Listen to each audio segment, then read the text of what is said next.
Chapter 414. Desire Apostle. While Stuart was raising his gun to aim, Klein, who had long been on guard, had already detected it. He lunged forward at the same time as Stuart performed his series of actions. Bang! Stuart, who was clearly out of control, pulled the trigger, and the bullet grazed the side of a private detective's face as it hit the wall. Instantly, the other detectives pulled out their revolvers as a result of the stress. It was as if they were looking at the enemy, turning the scene extremely chaotic. Among them, Stuart and a private detective had flushed faces and bulging veins. Their eyes burned with a mixture of fear and anger, as though they had turned into so-called devils. At this moment, Kaslana bellowed, "Stop!" Her voice wasn't loud, but it was filled with awe. It made everyone's body tremble, and they subconsciously complied. Although there was a brief moment of silence, everyone's mood didn't seem to improve. Klein had already rolled over to the other side and stood up with his revolver in his hand.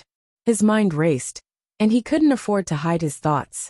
He planned to rely on his hallucination ability to calm down the few visitors. Suddenly the doorbell rang. Ding dong, ding dong. A few of the private detectives suddenly became alert, and their eyes revealed a hint of lucidity. The tinkling of the doorbell was like a bucket of cold water that poured over their heads.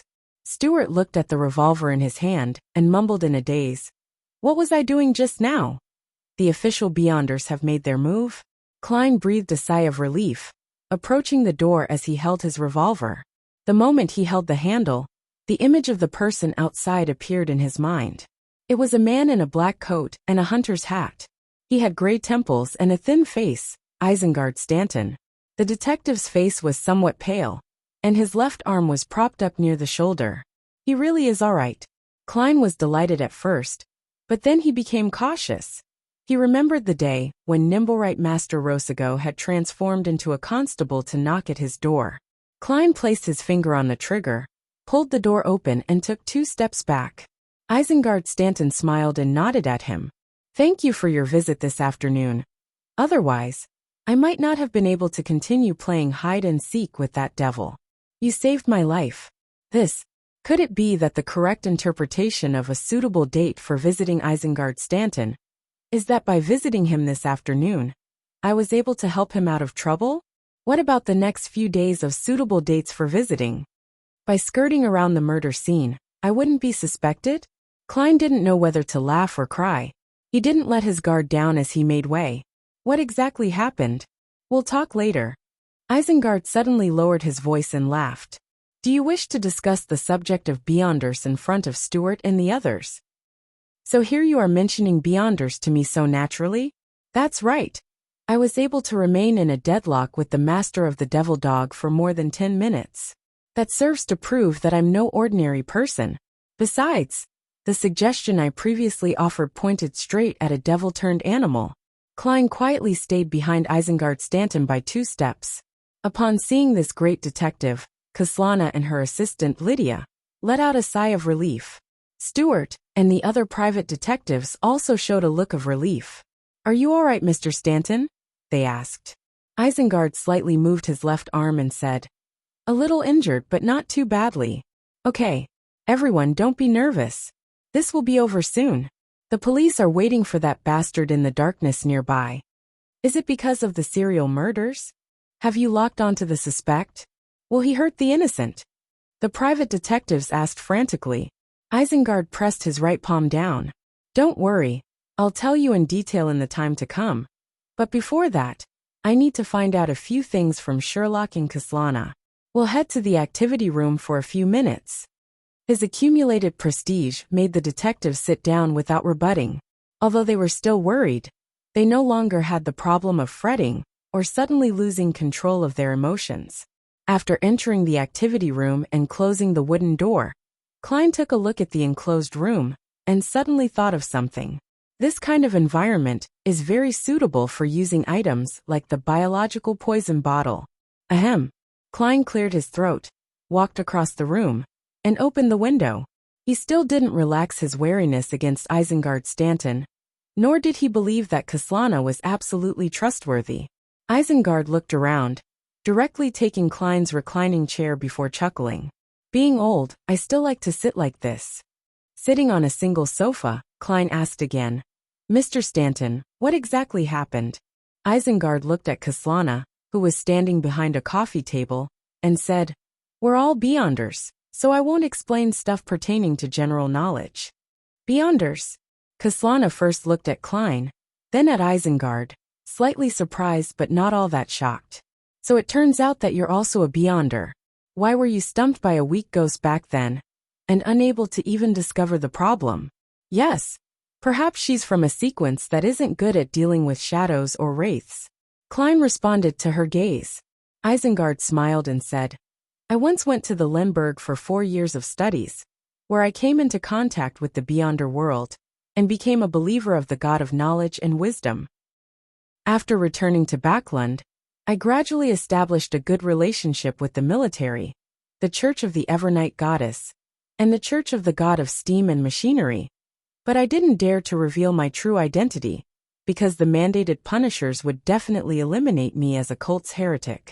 On this matter, the other official organizations wouldn't help me directly, because that would be equivalent to starting a war with the Church of the Lord of Storms. As expected of the Tyrant's Church. Tyrant? Klein asked in passing. Isengard took out his pipe, but only sniffed the tobacco.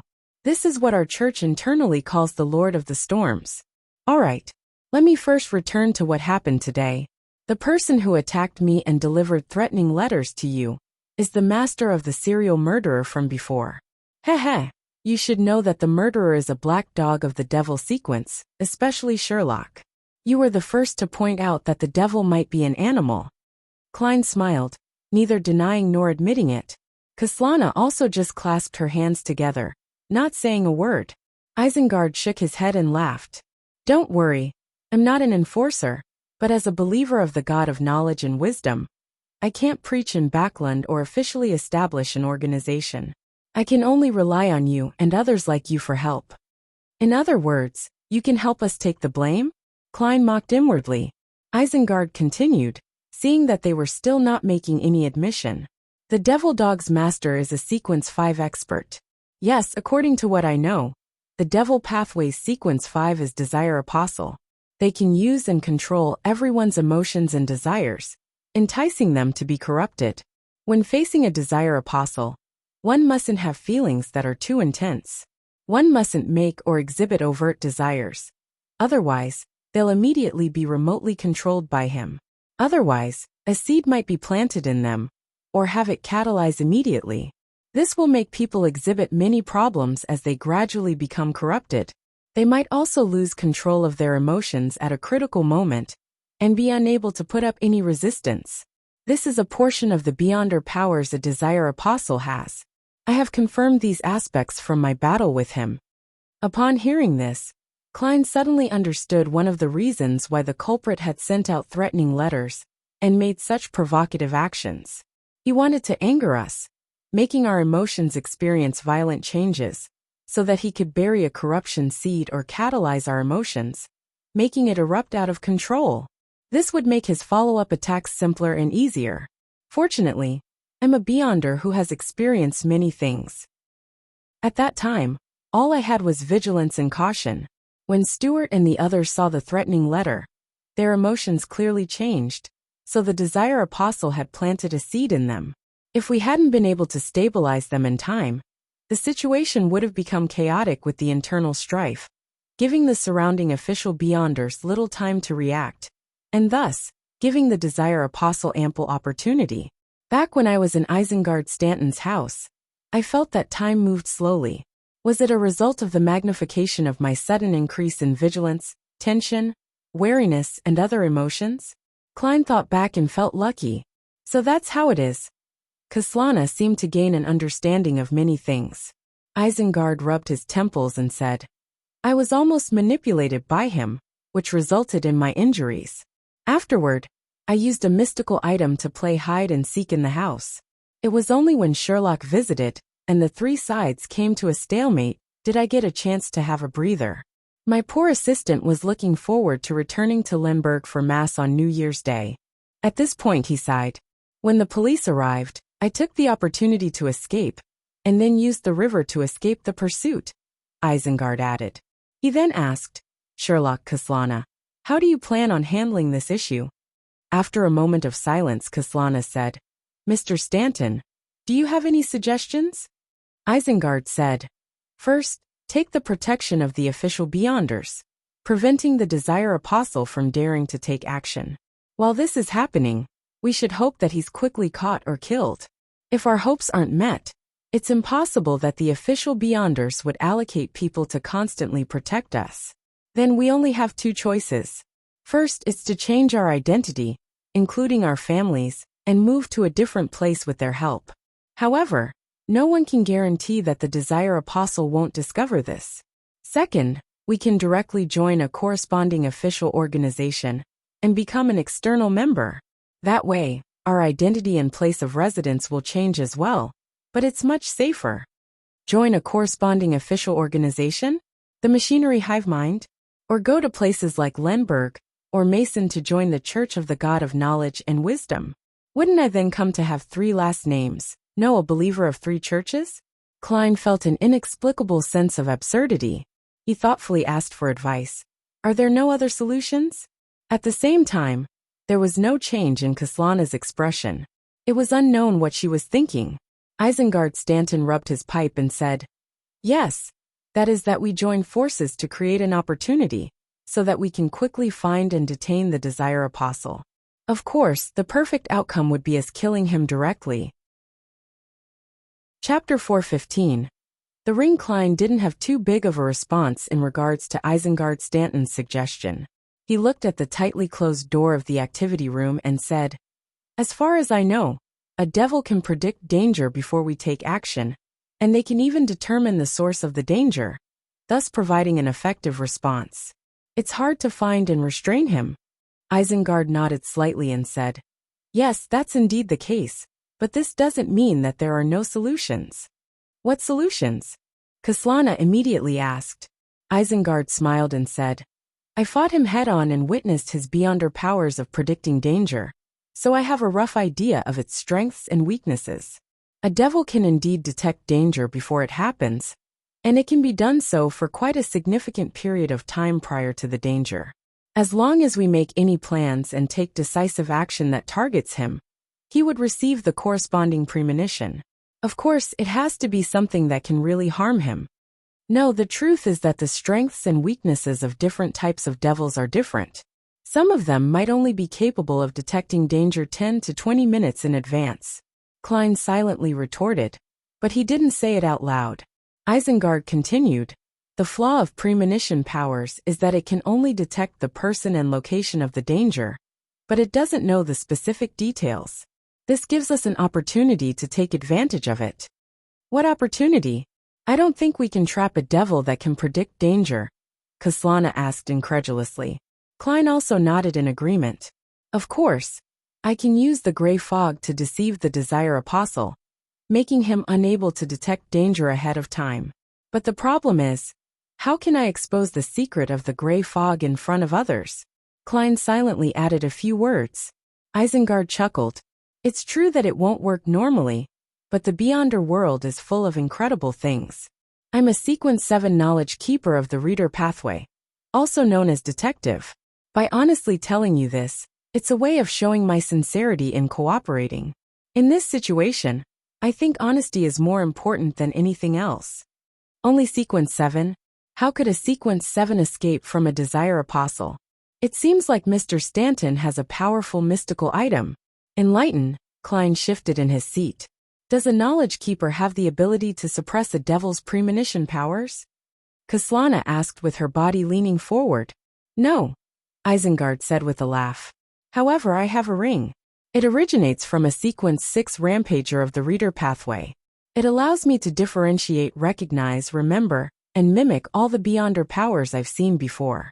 Of course, against more powerful Beyonder powers, the chance of failure is higher. Haha, there is a maxim in our church. Omniscience means omnipotence. Why does it sound so familiar? Furthermore, the description of the item. Klein was about to run through his memories when he saw Isengard Stanton take out a gorgeous ring. The ring was inlaid with many small diamonds. Together, they surrounded a beautiful emerald green gem that looked like a human eye. Just by looking at this ring, Klein felt dizzy, as if he had overworked his mind. Isn't this sealed artifact 2-081? Isengard Stanton is old Mr. Eye of Wisdom? Klein looked up in surprise at the detective sitting in the reclining chair. That ring was the sealed artifact 2-081 which Eye of Wisdom had flaunted to him previously, and had used several times in the Beyonder gathering. Eye of Wisdom.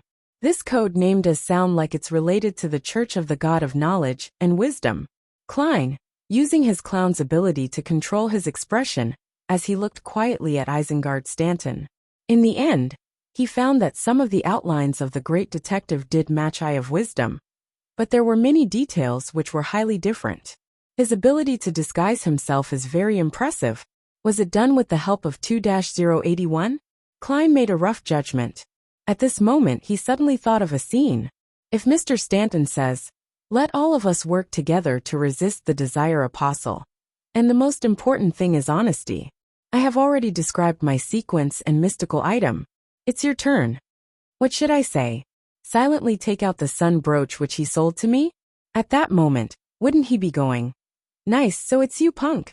While Klein was imagining things, Kaslana looked at the ring Isengard Stanton showed, and asked in envy and puzzlement, "What power are you planning on mimicking to resist the Desire Apostle's ability to predict danger?" Isengard curled the corner of his lips and chuckled. The premonition that devils have towards danger. At that moment he looked like a hoary fox. Ah, that actually works. Klein was instantly momentarily unable to figure out the intricacies. Seeing Kaslana and Klein puzzled, Isengard laughed and explained, "First, which is what we're currently doing, draw up a plan that can actually harm the Desire Apostle, and begin working on it. Second, the Desire Apostle will sense the danger, and know that the danger comes from us, and that it stems from this place. Third, as a devil, without any advanced preparations, there are certain things that are instinctual to him, that he cannot change. His first reaction is definitely to kill us, or to exact revenge on us. And there will be certain changes to his body, after which he will consider whether the current situation is suitable for a counterattack or not, and whether he should choose to stay away from us. Fourth, by mimicking the devil's premonition powers, I'll sense the threat of the Desire Apostle, and grasp the source of danger, which is also his present location. That's some godly operation." Klein was quite surprised. But what happens next? The Desire Apostle would run away as soon as he realizes that something is wrong. We won't even have time to chase after him. Doubts immediately arose in him. Isengard looked at the two of them and smiled. According to my deductions, he must be hiding in our surroundings right now. No matter how good he is at remotely controlling the emotions of others, there must be a distance limit. And just now, he had led Stuart and the others to lose control of their emotions. After I escaped his pursuit, the reason why it took me so long to appear here was because I was discussing a plan with the Nighthawks, Machinery Hive Mind, and the military. They will each send 2 to 3 squads who are in charge of monitoring the nearby districts. These districts all have their code names. Heh. This will all be within the Desire Apostle's expectations. Even if he senses the danger, he will only treat it as normal. As soon as I confirm his location, I will inform the official Beyonders, and they will rapidly seal off the corresponding areas and close in on him. But herein lies the problem. How are we to inform the official Beyonders? If we're unable to accomplish this within seconds, the Desire Apostle will escape. Of course, he might have fled when what he just did had failed, Klein said in thought. If that's the case, we would be out of solutions as well. There's no plan that's absolutely perfect. We can only wait for a particular sealed artifact's activation process to complete. When the time comes, the Desire Apostle might have already left Backlund, but he might return at any time, Isengard explained. He then took out a golden palm-sized item. It looked like a miniature telegraph, but it also had a trumpet on it. This is a sealed artifact. It can allow my voice to sound out simultaneously up to a range of 5 kilometers. Isengard smiled as he introduced it. Its negative effect is that once it's activated, all sounds within 5 kilometers will be transmitted to the user's ears for an extended period of time. Of course, I can mimic a Beyonder power to mitigate this effect. After listening carefully, Kaslana frowned slightly. Since there are official Beyonders involved, there doesn't seem to be any need for our cooperation? Isengard carefully put on sealed artifact 2-081 and earnestly said, in order to not alarm the Desire Apostle ahead of time, there's a void of power in the nearby district. If the target is really here, the three of us need to help each other to retain him as best as we can. I have no problem. Klein pondered for a moment before agreeing. Kaslana also nodded and said, Mr. Stanton, there's no need for you to explain so much. After all, we'll cooperate for our own sake. Haha. An explanation is part of the plan, and an agreement means that the operation is about to begin. Isengard half closed his eyes. The emerald green gem on the ring of his right hand began to glow with a dark blue light. Suddenly, Isengard Stanton stood up, pointing upwards with a grim expression. He's right here, upstairs. Klein and Kaslana stood up at the same time, one ready to snap a finger and light a match on the second floor to jump up there directly, while the other followed Isengard towards the door. None of them expected the Desire Apostle to be so bold as to remain in the vicinity after the failure of the previous machination. Right in 15 Minsk Street. Maybe he was upstairs watching it all with a cold gaze, while we were discussing the plan to deal with him. This thought suddenly popped up in Klein's mind. At that moment, he saw Kaslana's eyes suddenly turn red, and her right hand formed a fist as she punched out at Isengard Stanton's back where his heart was. Klein's pupils contracted as he instantly came to a realization of many things. The reason why the Desire Apostle didn't flee was because he still had other plans set up.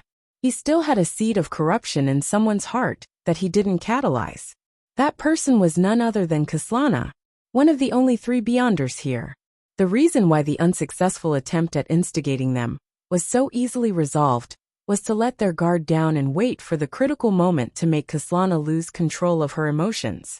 The Desire Apostle's biggest target was still Isengard Stanton. How crafty! Klein snapped his fingers, but it was only an air bullet that was fired at Kaslana. At the same time he shouted, "Be careful!" Isengard had a lot of experience too. He didn't care what the situation was as he threw himself forward. However, Kaslana ignored the bullet, allowing it to strike her arm, and allowing blood to splatter everywhere. Bam! She punched Isengard in the back, throwing her entire body forward. Kacha! Klein heard the sound of bones breaking, and the point of contact was the spine. Chapter 416. Two rights make a wrong. Kacha. When Klein saw Isengard Stanton's back cave in, even he felt a faint pain in his spine. Isengard fell to the ground with a thud, seemingly instantly losing consciousness from the pain. Kaslana, on the other hand, stood in her original spot, gasping for breath with a blank look in her eyes. Her forehead was covered in cold sweat, and there was no follow-up attack. It was as if she had just awoken from a long nightmare caused by her emotions. All the strength in her body had completely disappeared from her previous outburst. Huff! Puff! Kaslana's body swayed, on the brink of collapsing. Klein's eyes narrowed as he rushed up to Isengard Stanton in 2 steps. He kneeled and tried to help him up. Isengard, who was sprawled on the ground, cried out in pain, "Run! Don't worry about me." Obviously, he didn't think that a 3-person group which instantly had one heavily injured member, and another losing all her strength, could retain the Desire Apostle. Thus, he told Klein to immediately escape and meet up with the official Beyonders. Otherwise, all 3 of them would die there and then. At the same time, Isengard raised his right hand with difficulty, attempting to use some of his Beyonder powers, so as to attract the attention of the official Beyonders, who were quite a distance away. As for the tiny telegraph with the trumpet, it had long since flown to the wall because of Isengard's fall. Klein showed hesitation, and just as he was about to make a decision, he saw a thick black liquid flowing down from the ceiling, quickly forming a pitch-black figure. The figure seemed to be completely wrapped in a black curtain, only exposing a pair of cold blue eyes. At the sight of him, Klein felt as if he was seeing the most intense emotions and desires of a living creature. Fear, wrath, greed, jealousy, hunger, lust, etc. The Desire Apostle didn't waste the situation he painstakingly created. and he entered the activity room almost immediately. At this moment, out of the three-person team of detectives, Kaslana was exhausted from the outburst of emotions, while Isengard Stanton's spine was severely injured, causing him to lose his ability to partake in combat. Only Klein was left unscathed. However, other than his revolver and Beyonder bullets, all of his mystical items were above the gray fog. Besides, he was facing a Sequence 5 Desire Apostle, a powerhouse capable of nurturing a devil dog. At that moment, the corners of Klein's lips curled up slightly. His right hand, which had been placed on the wound on Isengard's back, abruptly swiped, causing the obvious depression to shift to the side and onto a rib. The magician's most miraculous Beyonder power, damage transfer. It allowed a wound to be transferred once on a body, turning a serious injury into a minor injury, but it was unable to transfer the damage to other people or items. When Klein saw that Isengard Stanton was injured, he had already thought of the subsequent countermeasures. By first acting as if they were out of solutions to make the Desire Apostle appear, and then transfer the great detective's wound to leave him with only a slight fracture in his ribs, Klein believed that Isengard would then be able to deal with the Desire Apostle with him. It was a struggle for survival that all humans on instinct. In this way, even if the Desire Apostle realized that something was amiss, it would be too late for him to escape. Once Klein completed the treatment and joined forces with the great detective, they would be able to stall the target until the official Beyonders arrived. Almost at the same time, the ring that Isengard had pointed outwards began to produce greenness that was filled with vitality. A faint glow soon enveloped Isengard's body, allowing his wounds to quickly heal. The fracture on his ribs was instantly healed. The great detective's pain was real, but his helplessness was just an act. However, this overlapped with Klein's help. When the Desire Apostle who was about to take action saw this scene, his eyes suddenly widened, and his body stopped abruptly. Being free from any ensnarement, he turned around and ran towards the window. During this process, his body quickly collapsed into a sticky black liquid. The liquid seeped into the ground, penetrated the wall, and disappeared. Klein raised his right hand, just in time to snap his fingers. The air bullet went through the open window and shot outside, sending sparks flying everywhere. However, the Desire Apostle had completely disappeared. He ran really fast, without any hesitation at all. Are you a devil or not? This will only make things worse in the future. The corner of Klein's mouth twitched as he turned to look at Isengard Stanton, who had rolled around and stood up. The great detective happened to look at him. You're capable of healing wounds? You're capable of healing wounds? The two of them opened their mouths at the same time and asked the same question. After looking at each other, Isengard shook his head and smiled bitterly. I never expected that the trap I set would allow him to escape. As he spoke, his ring began to glow, and he looked around to confirm that the Desire Apostle had already left. Isengard then gave a brief explanation. I didn't have the chance to mimic the healing ability this afternoon. Later, I believed that I could use this to set a trap and make the Desire Apostle appear by making him think that I'm injured. Therefore, I deliberately bundled my wound in an exaggerated manner. He pointed to the cushion that elevated his left arm to his shoulder. Sure enough, it worked. But I didn't expect you to be able to deal with serious injuries, and Isengard sighed softly. As a result, both of them putting healing the injuries as their top priority. No one held back the Desire Apostle, so the moment he realized that something was wrong, he immediately fled. Both Stanton and I had trump cards that the Desire Apostle didn't know about, and we wanted to use that to trick him, who knew that we would cancel each other out and allow him to flee. Is this the so-called two rights make a wrong? Klein helplessly laughed.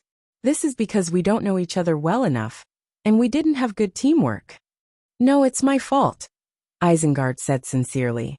When I saw that you didn't run away or defend yourself, and instead came over to help me, I should have deduced that you weren't flustered, that you had the confidence and means, but unfortunately while wearing this ring, my brain remained in a highly taxed state. I wasn't able to consider anything else. So sealed artifact 2-081 will passively reduce one's intelligence. Klein smiled and said, Mr. Stanton, it's not the time to discuss who's responsible. The Desire Apostle has already fled. We should consider our subsequent actions.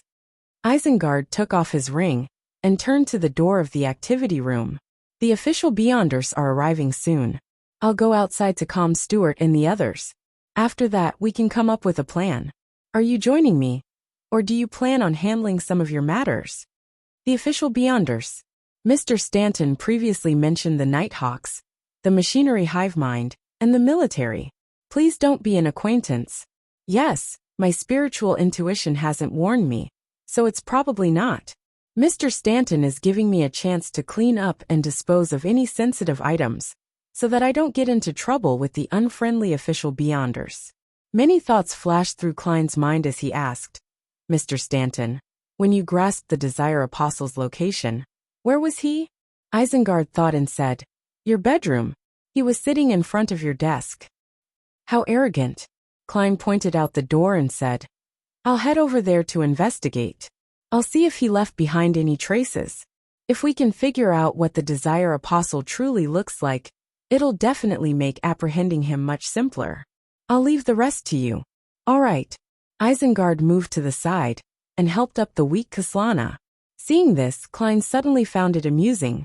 Having discussed so much and made preparations to set up a trap, we still failed to retain the Desire Apostle and ended up in this state.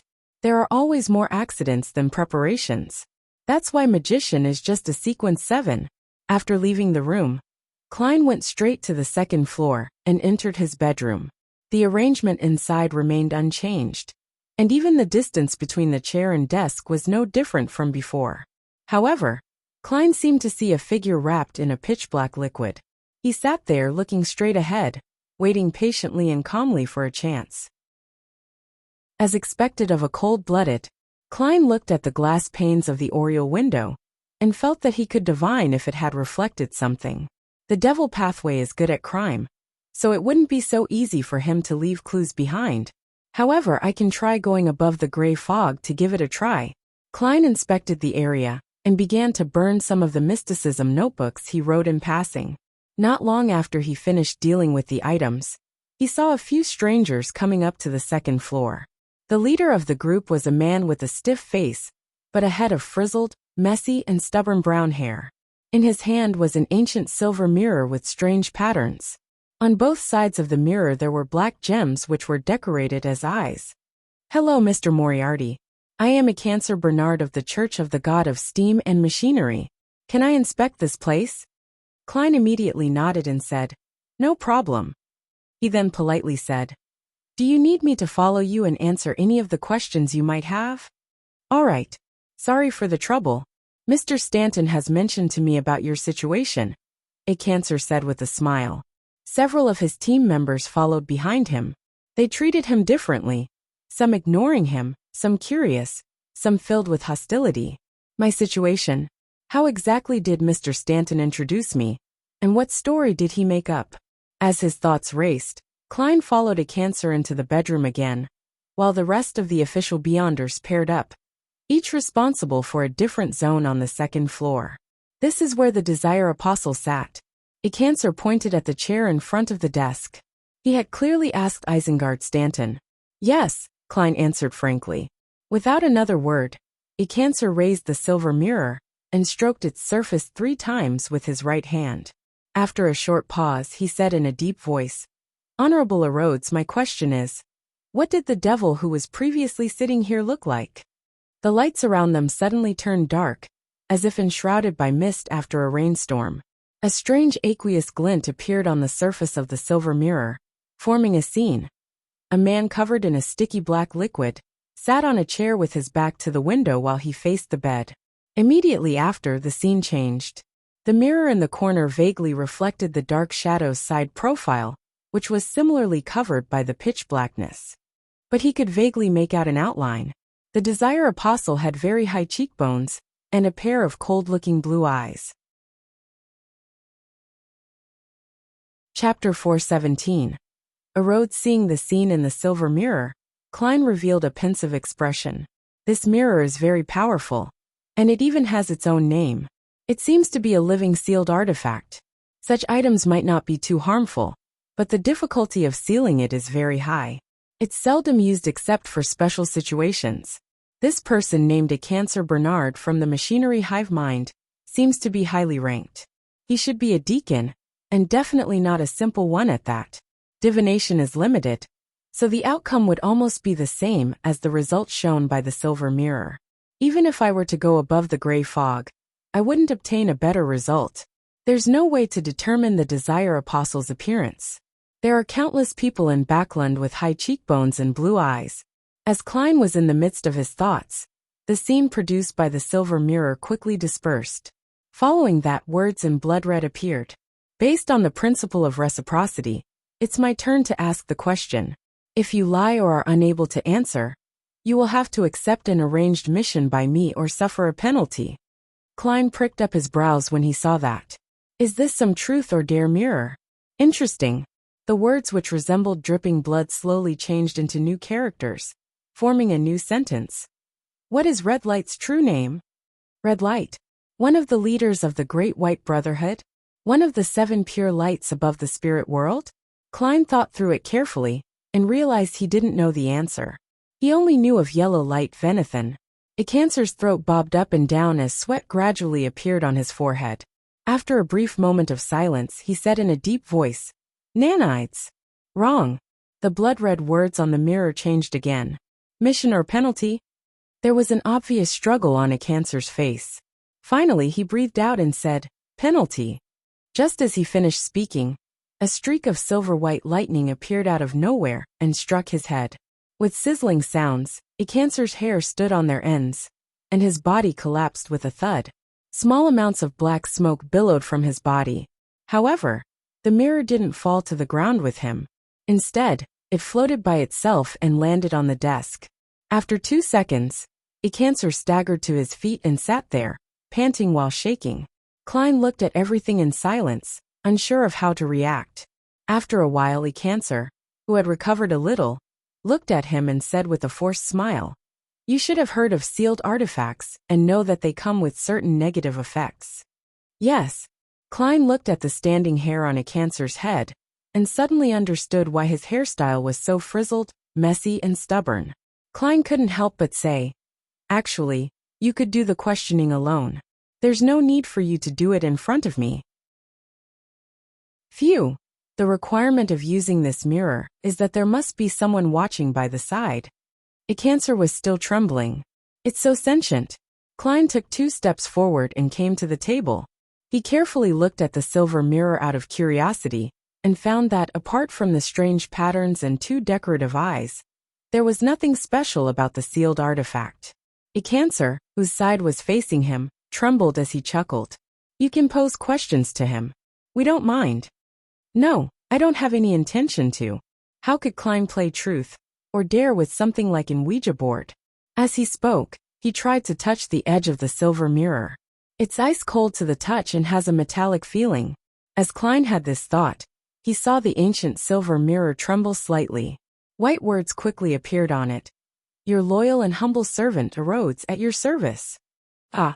Klein's mind momentarily went blank. Then, he left the table without any change in expression. What's going on? This mirror was still playing truth or dare with others in a very cold and ruthless manner, just a moment ago. How did it become like this in the blink of an eye? Klein was amused and puzzled. He quickly made a guess based on the information he had gathered. The silver mirror knows Red Light's true name, so it seems to be related to the spirit world, to a certain extent. And the mysterious space above the gray fog seems to be connected to the spirit world as well. At the very least, when I summon myself, I will be able to see what appears to be the spirit world after passing through the door. Is this mirror named Rhodes able to sense the aura of the gray fog? While these thoughts were flashing through his mind, Klein saw that a Cancer had recovered and stood up once again. He grabbed the ancient silver mirror, while the other 2 members in the room also stopped pretending that they hadn't seen anything while they were aimlessly searching the room. After a series of inspections, Klein bade a Cancer and company farewell, and found Isengard Stanton, who had returned to the activity room. What do we do next? He asked directly. Isengard replied with a solemn expression. Let's have Stuart and the others have their families move in together. It will make it easier to protect them. However, this can only be a short-term solution. You and I, as well as Kaslana, will act normally and receive secret protection. Let's hope the Desire Apostle can be found as soon as possible. You're a believer of the god of steam and machinery, right? Yes, Klein replied as he drew a triangular sacred emblem on his chest. At the same time, he lamented a little. For the foreseeable future, I can only go above the gray fog while inside the bathroom. In Empress Borough, the opulent villa of Earl Hall, Audrey glanced at the elegantly shaped wall clock and slowly sat down in front of the dressing table despite her nervousness and excitement. She was heading to the home of her psychology teacher, Escalante, and take the key step of becoming an official member of the Psychology Alchemists. Before doing so, she needed to time herself well, before praying to Mr. Fool for his help. I should be able to see the angel this time, right? Audrey thought with anticipation. After a few seconds of silence, she clasped her hands together in front of her mouth and nose, and softly chanted the honorific name of the Fool. In 15 Minsk Street, Klein was standing in the living room, looking at the scene which had finally turned quiet as he sighed.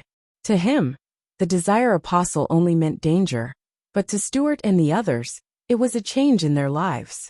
I hope it can be settled as soon as possible.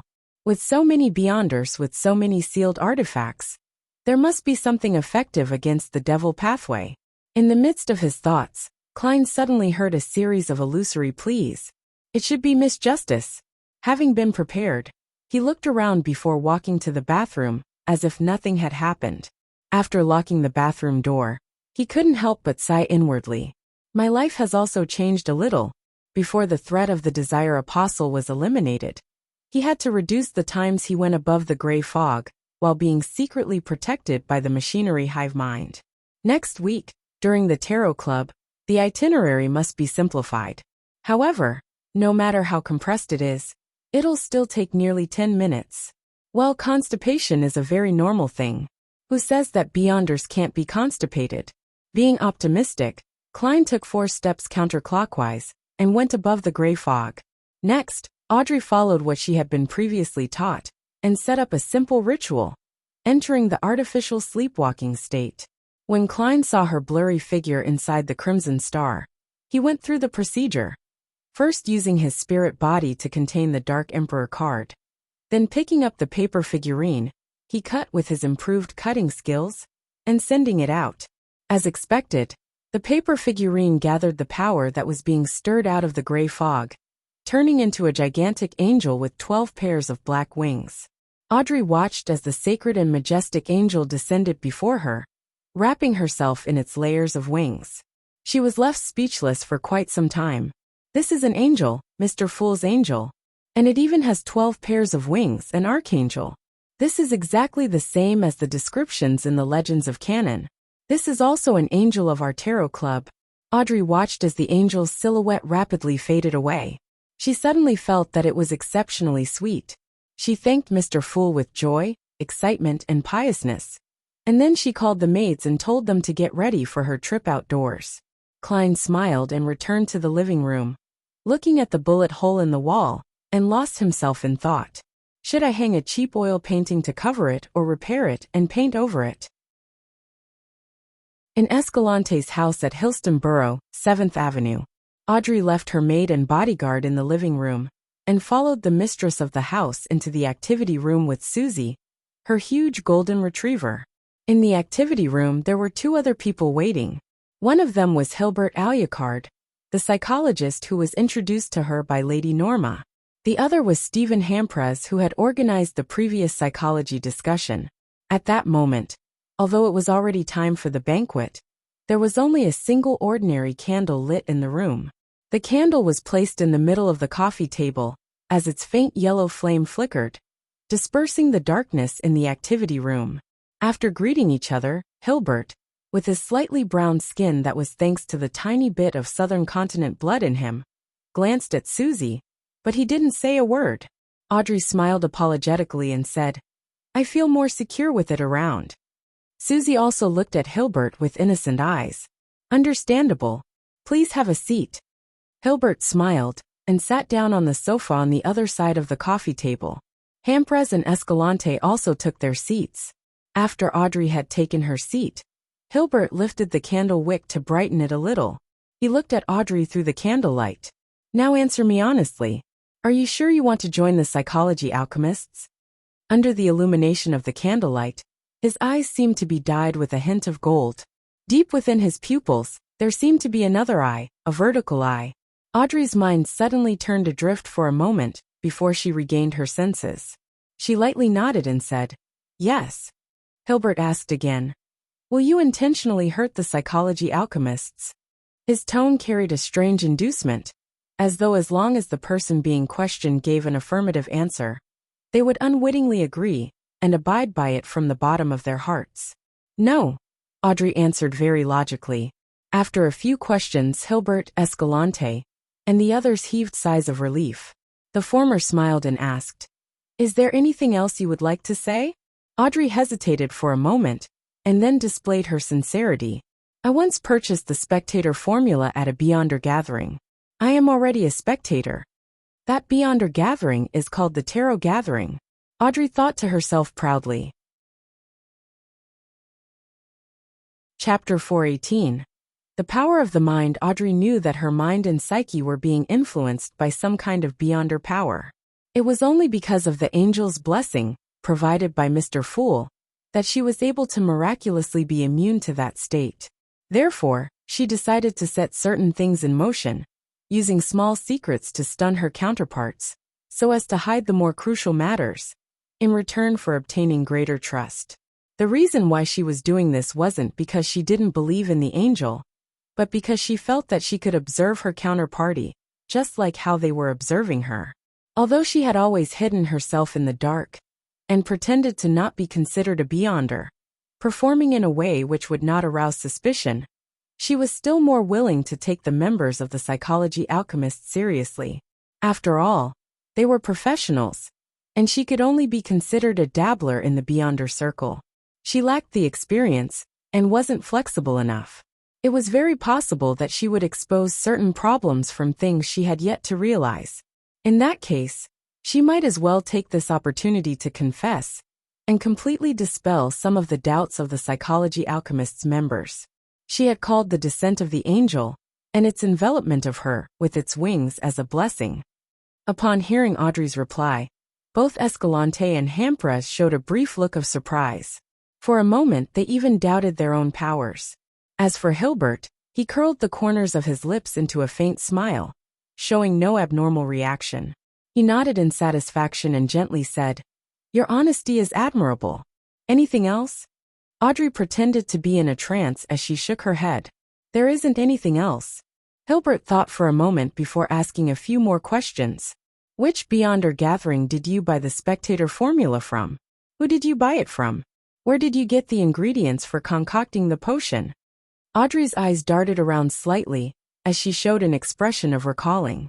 "I have to keep the Beyonder gathering a secret. I was unable to see what the person who sold me the spectator formula looks like. But from the way he speaks, I could determine that he was a believer of the Lord of Storms." Upon hearing that, Hilbert nodded slightly, as though he recalled something.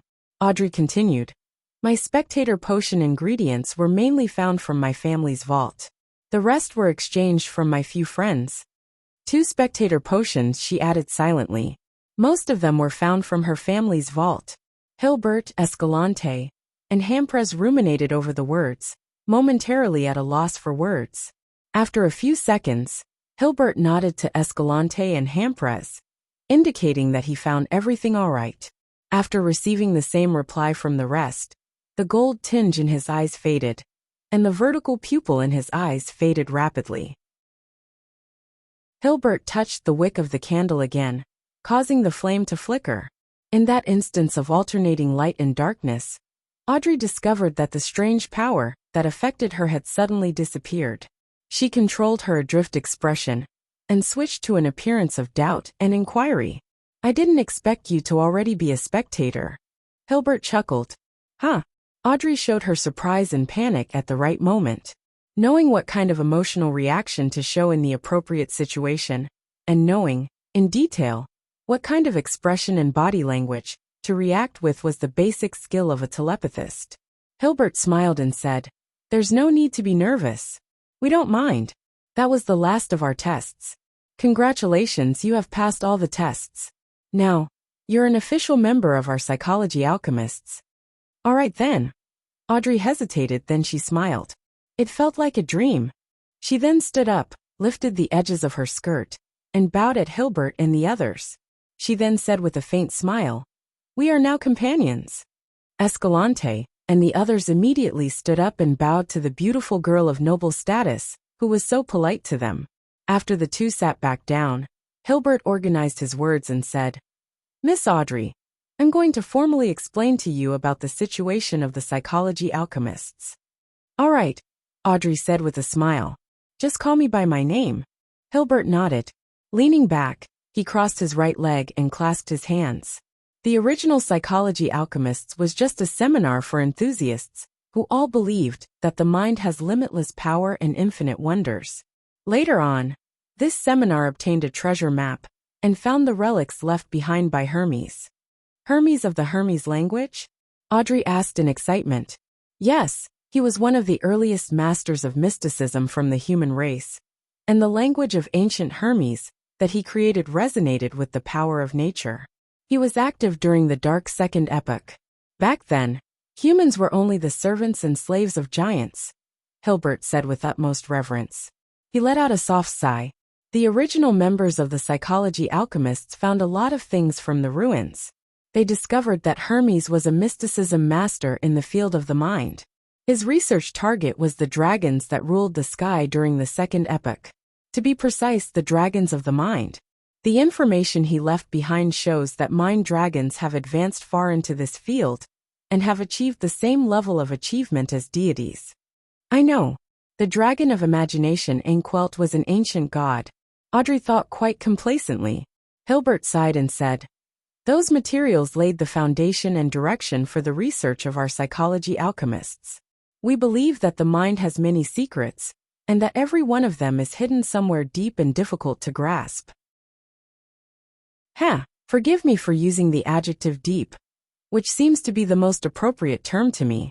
The slightest mistake in the study of those secrets would cause irreversible harm to the body. Audrey, you have to remember that matters in this aspect needs to be done carefully. After Audrey nodded, he continued, "If we can unravel the secrets of the mind, then we can on the one hand, unearth the power hidden deep in one's consciousness, and accomplish many miraculous deeds. And on the other hand, we can influence or even control the minds of others. After reaching this level, what lies ahead is the sea of gathered collective subconsciousness, which is the place we look forward to the most. Of course, the description of a collective subconsciousness isn't accurate enough. I prefer to call it the mind world of all living beings. It has a veiled and miraculous connection to the spirit world. If one can master this mind world, what kind of beyonder powers would we obtain?" Audrey showed her curiosity at the right moment, and her lack of knowledge in this area. Hilbert smiled and said, "You should have noticed some of the wonderful phenomena in the real world. When we wish to receive something, it will happen to appear. When we want to visit a friend, they will happen to knock on the door. And when we desire something to happen, it begins at that exact moment. You might say it's a coincidence, but sometimes there are too many coincidences. Our research shows that many of these coincidences are caused by an unconscious, magical influence of the mind.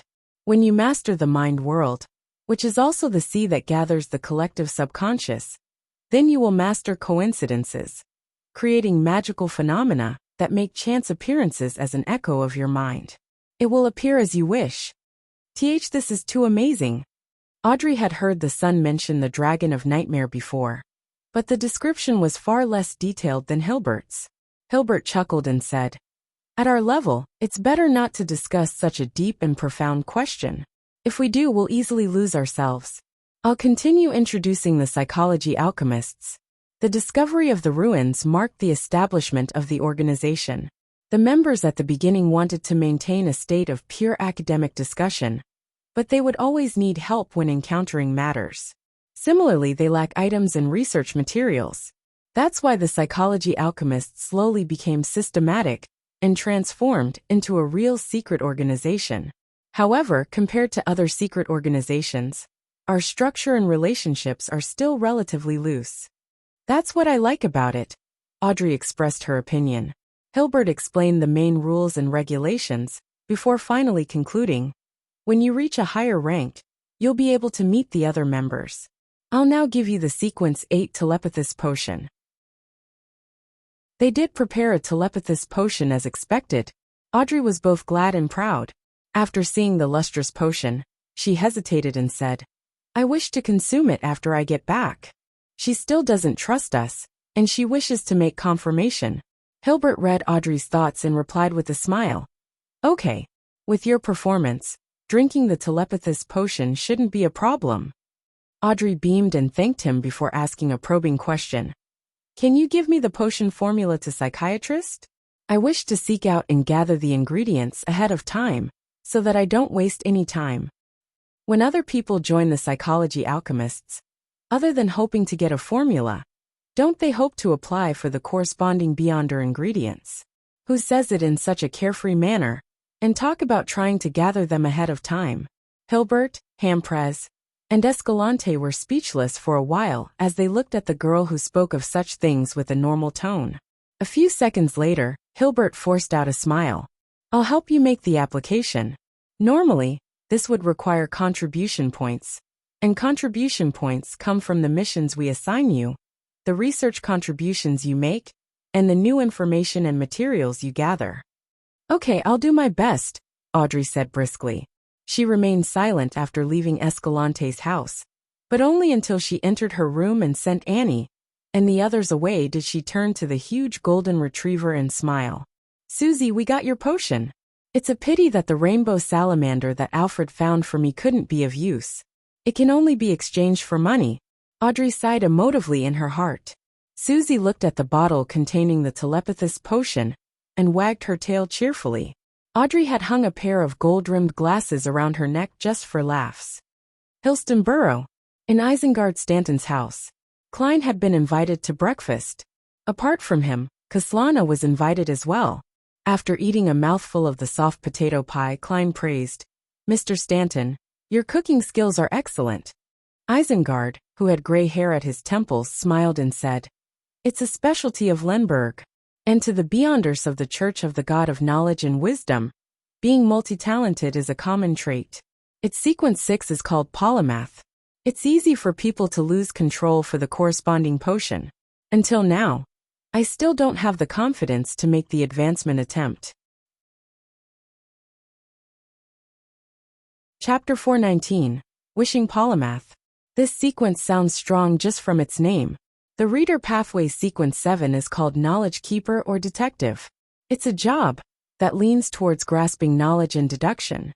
At most, it would be accompanied by decent combat techniques and the ability to use machinery, so it cannot be considered powerful. But at Sequence 6, there seems to be a sudden qualitative change, especially more so in the field of Beyonder combat. From the looks of it, each Beyonder pathway has its own critical point below the high sequences, but it isn't fixed at a particular sequence. For example, the Seer pathway's critical point is Magician. Klein drank a mouthful of hot coffee and didn't try probing on the secrets to other sequences. Instead, he smiled and said, Mr. Stanton, you seem to be quite relaxed. You're not nervous or worried at all. Isengard didn't answer immediately.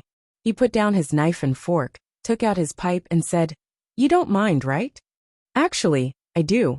But the pollution and smog in Backlund is already so bad that a few more puffs of secondhand smoke won't make it any worse. Klein shook his head and smiled. This aids in your thinking. More accurately, it's a habit that I have after breakfast every day. Done with his pipe, Isengard took a deep drag. As the smoke was exhaled, he sighed and said, Fear, nervousness, and worry doesn't help us face the threat. In that case, why not take it a little easier? The brain will become more active because of this. My assistant easily got worried, which led to his fatal disaster. Sigh. Isengard glanced at Kaslana and continued. Furthermore, our opponent is a desire apostle. We have to refrain from having intense emotions. Having said that, he chuckled. Most importantly, we have no other means of locating the desire apostle. What do we do? Kaslana put down the last piece of bacon and asked seriously. Isengard took a drag and said in a self-deprecating manner, when discussing topics like this, I prefer reclining chairs. Apart from being able to sense danger, devils aren't good at divination or premonition. Therefore, if a desire apostle wishes to figure out the main revenge target, he would need to actively investigate and gather information. Otherwise, how would he know which group of private detectives had made considerable contributions to the serial murder? How was he able to precisely pinpoint you and me? In such a process, he definitely would have interacted with many people. Even in a disguise, he's bound to leave some clues. In addition to the rough image given by the machinery hive mind, this will form clues. Similarly, if he wants to attack me, then he has to find out where I live, what are my entry and exit patterns, as well as when I work or rest. He also needs to know if there are powerful official beyonders protecting me. This requires a considerable observation period and corresponding inquiries. And similarly, this means interacting with others in certain locations. Haha, once there's an interaction, there will be clues. I like the maxim.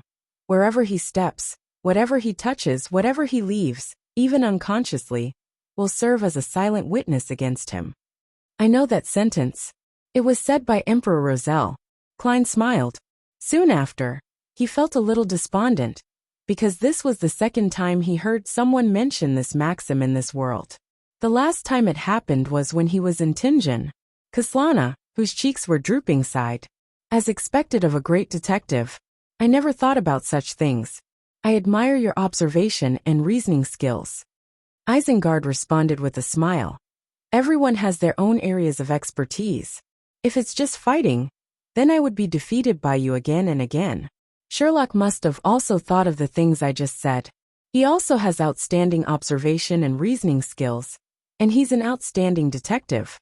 Actually, I felt a little ashamed when you were speaking so confidently earlier. Klein squeezed out a smile. No, you're a true detective, and I'm still a long way off.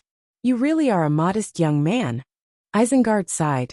He smiled and said, next up, we'll proceed by taking these points in mind. You'll have to use your own resources and information channels.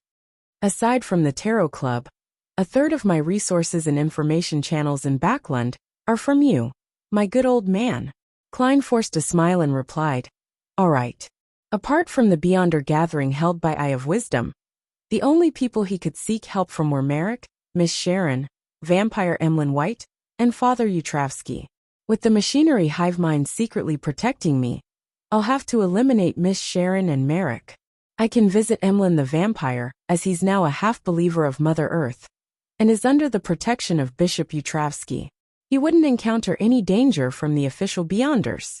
Klein instantly decided on the direction to take. Kaslana remained silent for a few seconds before replying, no problem. Klein wiped the remaining cream onto the last bit of toast, chewed, and swallowed it at a leisurely pace before asking, Mr. Stanton, you previously mentioned the activation of a particular sealed artifact. Will it be able to help us deal with the Desire Apostle? Yes, it played a critical role in finding and surrounding the Devil Dog back then. Isengard replied frankly. Its code name is 1-42. 1-42?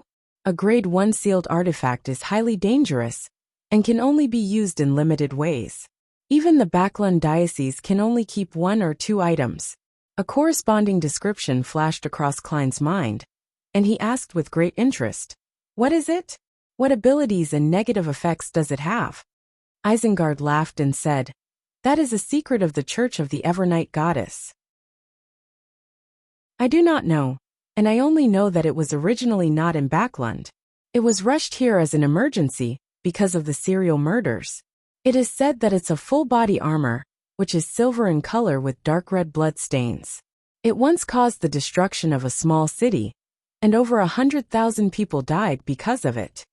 Cursed armor? Klein asked in return by giving it a name. Isengard spewed a mouthful of smoke and shook his head in seriousness. Perhaps it isn't cursed. Some people call it berserker's armor, or bloodthirster's armor. My church once guessed that the blood it's stained with comes from a deity from ancient times. When it was first discovered, it appeared to be nothing out of the ordinary. It was treated as a simple antique, sold and collected by others. But as time passed, those who came into contact with it died, one after another.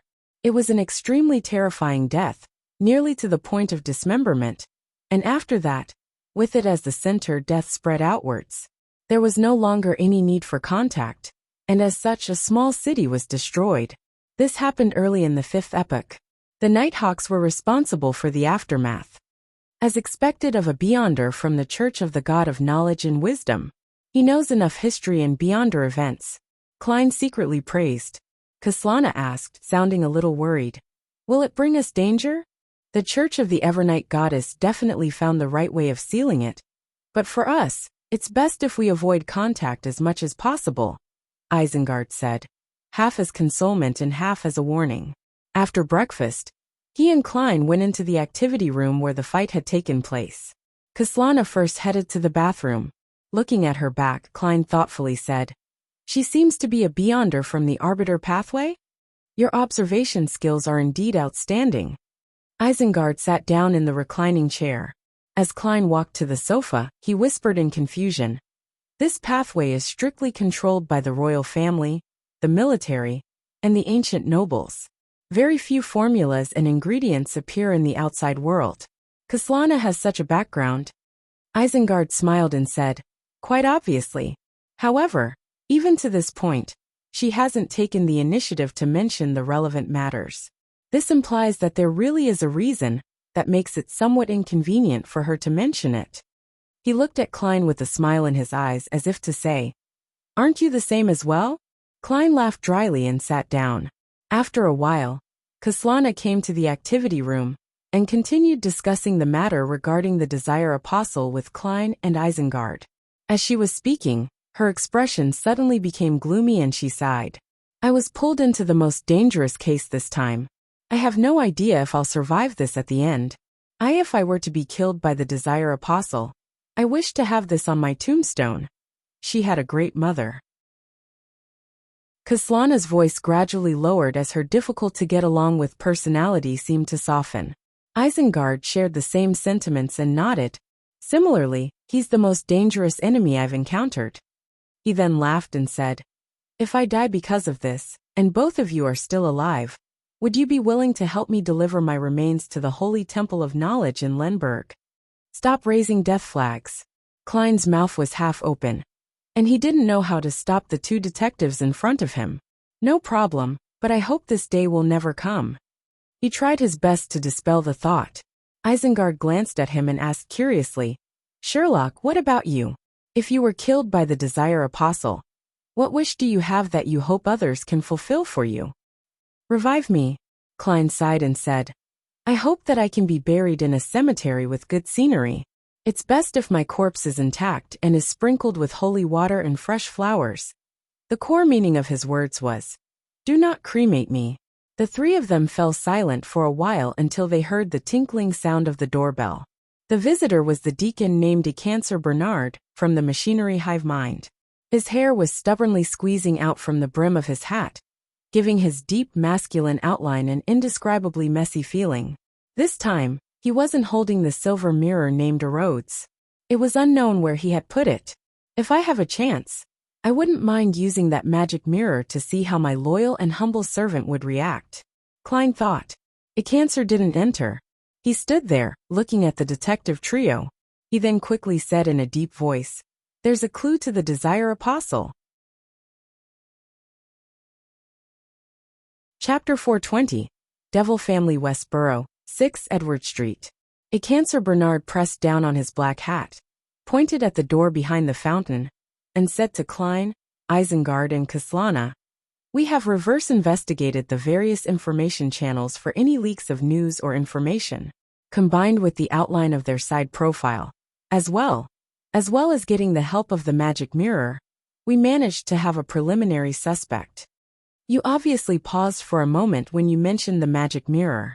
I wonder what price you paid to get the answer you wanted.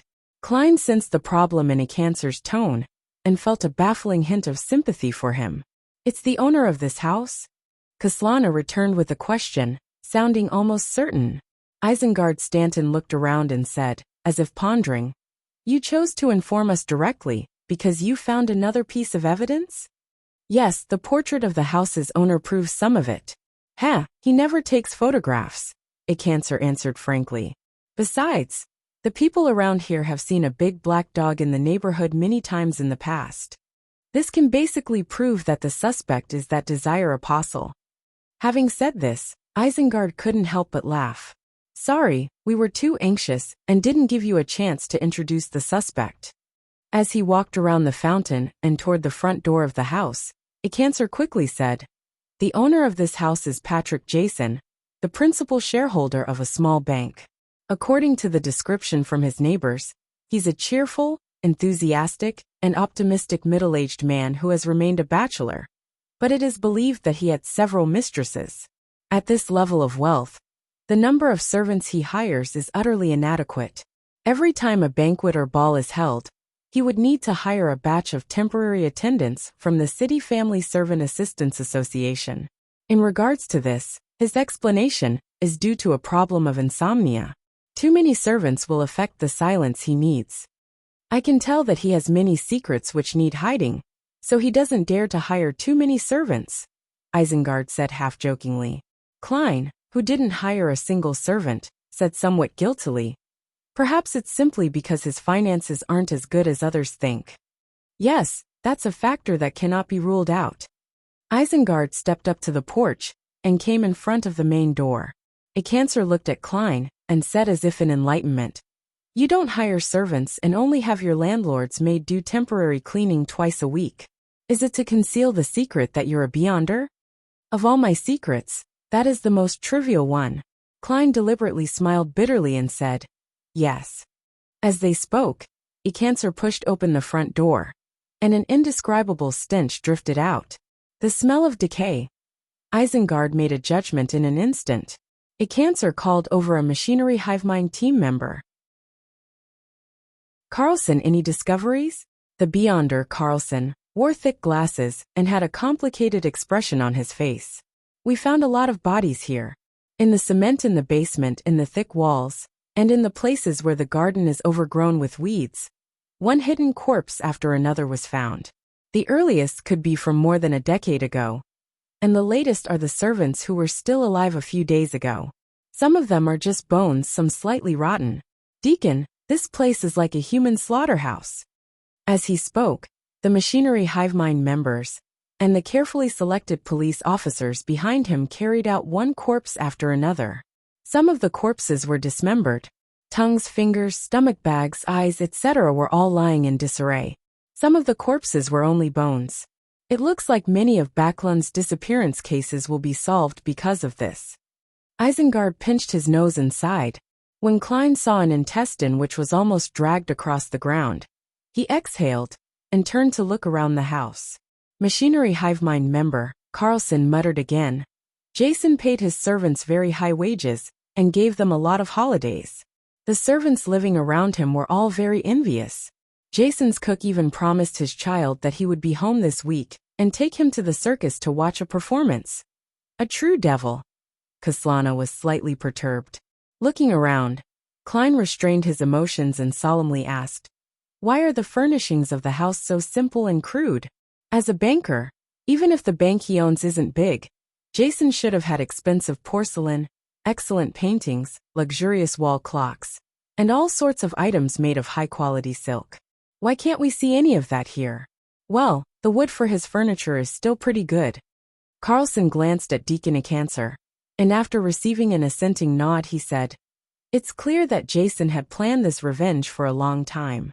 He sold the valuable but inconspicuous items in the house, and he had even agreed to the Varvat Bank's purchase of his estate. After killing his servants, he sped up his liquidation and sold the oil painting and other items. He appeared to be certain that he would definitely be found, and he didn't have any thoughts of getting lucky. Before taking action, All he had left was his house, furniture, and identity. It's unknown where he had moved large quantities of cash, precious metals, and jewelry to.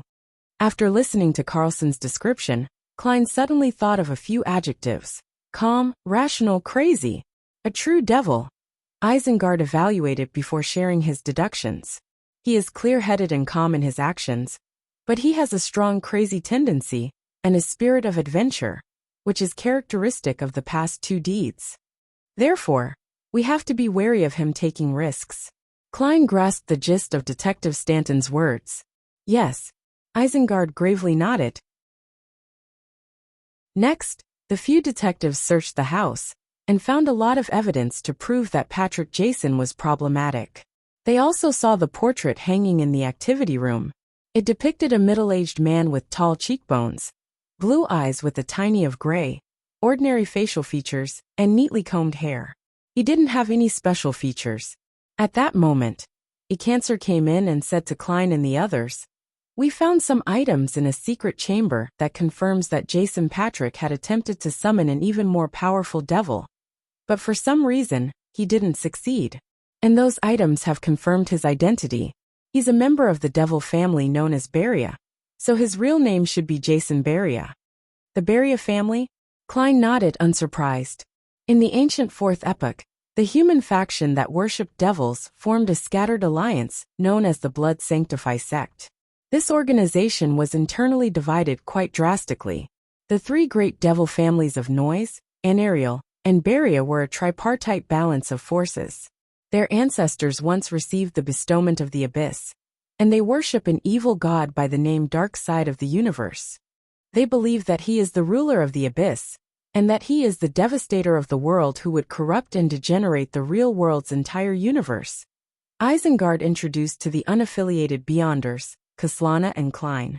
A cancer shook his head and added, "If a deeply divided organization doesn't eventually split, integration and unification are inevitable trends." Various situations and rumors indicate that the Beria and Anariel families have gradually weakened since at least 1,000 years ago, to the point of becoming vassals of the Noise family in recent decades. Well, the Beria family's symbol is the abstract symbol combination of a pentagram and goat horns. Regardless, the Beria family is still an extremely ancient family with deep roots. It's no wonder Jason was able to raise a devil dog. Sigh, that's just one of the reasons. Another reason is that he owns a bank, even if it wasn't big. In the Second Epoch, the ancient god that corresponds to the dark side of the universe is Devil Monarch Farbati. Is there any connection between the two? Klein sighed while feeling curious. After much searching, the three detectives and the Machinery Hivemind members could only confirm that Jason Patrick was the Desire Apostle, but they were unable to find the man's current location. On the pretext of getting help from others, Klein took a handkerchief that Jason had used during the devil summoning ritual, with plans on finding a chance to divine above the gray fog. After all, Jason had dealt with the items he often came into contact with. Shortly after, Cancer came to them and said with a heavy expression, "The Nighthawks will be bringing that sealed artifact here. We will be making a move first." "All right," Isengard and Kaslana answered at the same time. As for Klein, he had long since raised his hands and feet in approval inwardly. After exiting Jason's villa, which occupied a large area, Klein looked back, and his expression gradually turned grim. He said doubtfully, "I think there's a problem." "What problem?" Kaslana hurriedly asked. Klein deliberated and said, "He sold the bank, his business, and many valuable items ahead of time. That means that Jason is prepared to give up his current identity in life. If his motive is solely to seek revenge on the devil dog, it's not sufficient to initiate such a series of actions. Maybe he had a very deep relationship with the devil dog. Sherlock, you might not think so, but I've seen people who treat pets as family," Kaslana said in disagreement. Isengard, who was standing beside them, solemnly said, "No, Sherlock is quite right. Kaslana, do you know what the ancient name of the Devil Pathway Sequence 8 is?" Kaslana revealed a look of contemplation. She had apparently heard of it, but she couldn't immediately recall it. At that moment, Klein answered for her in a low voice, cold-blooded. Cold-blooded.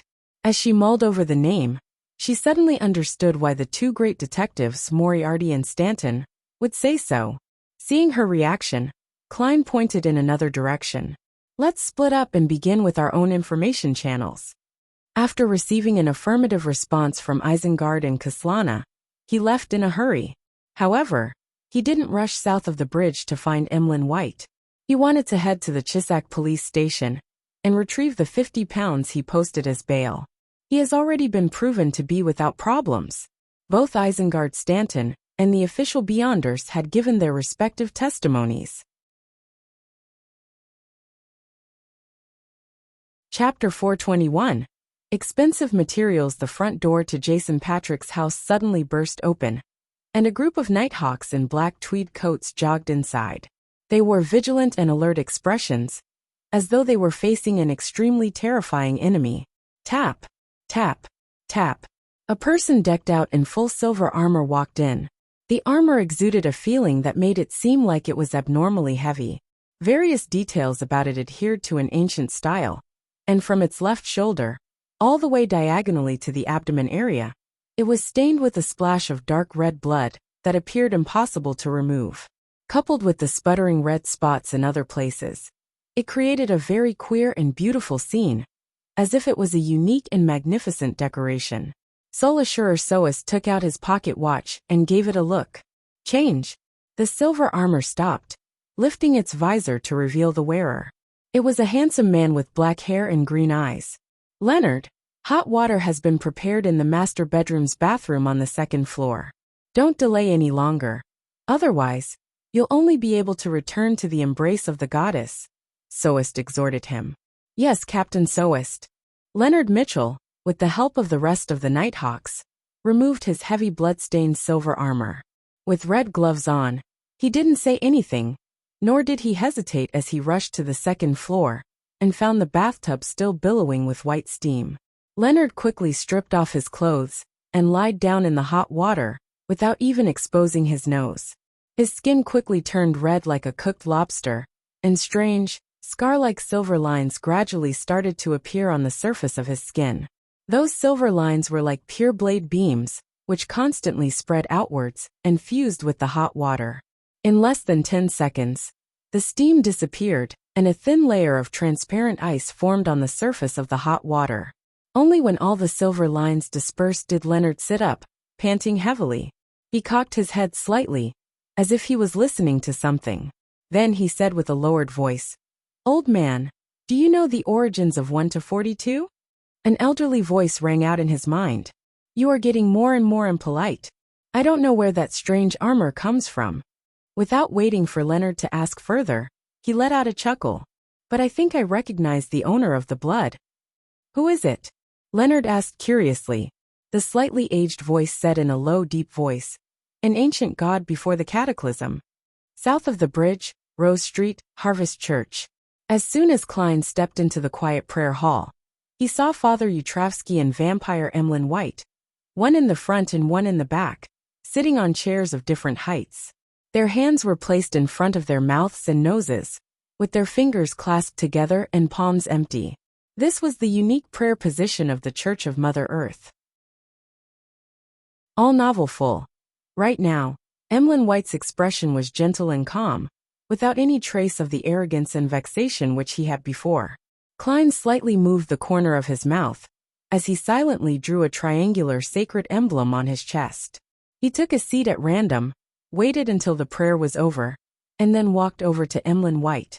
He said with a smile, "You are especially pious today." What? Emlyn snapped to his senses as he muttered to himself while his expression was pale. What have I done? What have I done? His voice trailed off, as though recalling what he had just done. Maybe it's not a bad thing. Klein consoled the vampire in an utterly unconvincing manner before sitting down next to him. I don't want to hear others say something like that. Although I feel my resistance is weakening. Emlyn wore a livid expression, and he said with a tone filled with despondence, but I don't want to betray the moon. Klein didn't continue with the topic that depressed the vampire as he casually asked, do you sanguines worship the primordial moon, or a particular deity that represents the moon? Or perhaps the two of them can be considered the same? All of them. Emlyn slightly raised his chin. To a pure-blooded sanguine, we obviously believe in the deity that represents the moon. Of course, it is the god who represents the moon. Her name is Lilith, and she is the ancestor of us sanguine, an ancient deity. And when humans become sanguine, they tend to worship the primordial moon. Under normal circumstances, the two can be considered equivalent, but there are times when they do not overlap, and there are differences. A human becoming a sanguine? Klein wasn't surprised that Emlyn White was able to say the name of an ancient god from the Second Epoch. Instead, he was more concerned about the tidbit about humans becoming sanguine. Is this the vampire sequence that Mr. Azek had mentioned? He thought. Emlyn said with a slightly complicated expression. Yes, there are two types. One is transformed from a bestowment from a powerful sanguine, and the other is transformed from consuming a corresponding potion. The latter is our most hated enemy. Why? Klein vaguely guessed at the answer. Emlyn gritted his teeth and replied. The main ingredient of their potion is our blood essence. As expected, Klein turned his head and sized up Emlyn a few times. The gaze left Emlyn feeling a little nervous as he snorted. You're already a Beyonder. There's no way you can switch pathways. It's only because this is my first time seeing a walking, a living, talking Beyonder ingredient. However, in a certain sense every human Beyonder is also such an ingredient. Klein originally only wanted to inwardly make a casual joke, but soon he felt a strong sense of sadness. At this moment, Emlyn looked at the Bishop Utravsky, who was carefully polishing the sacred emblem of life, and said in a low voice, I found two ingredients that you wanted. What are they? Klein didn't attempt to hide his joy. Emlyn responded smoothly. Thousand-faced Hunter's mutated pituitary gland and blood. The asking price is £2,000 for the former, and £300 for 100 milliliters of the latter. 300. Klein blurted out. Can I get a discount?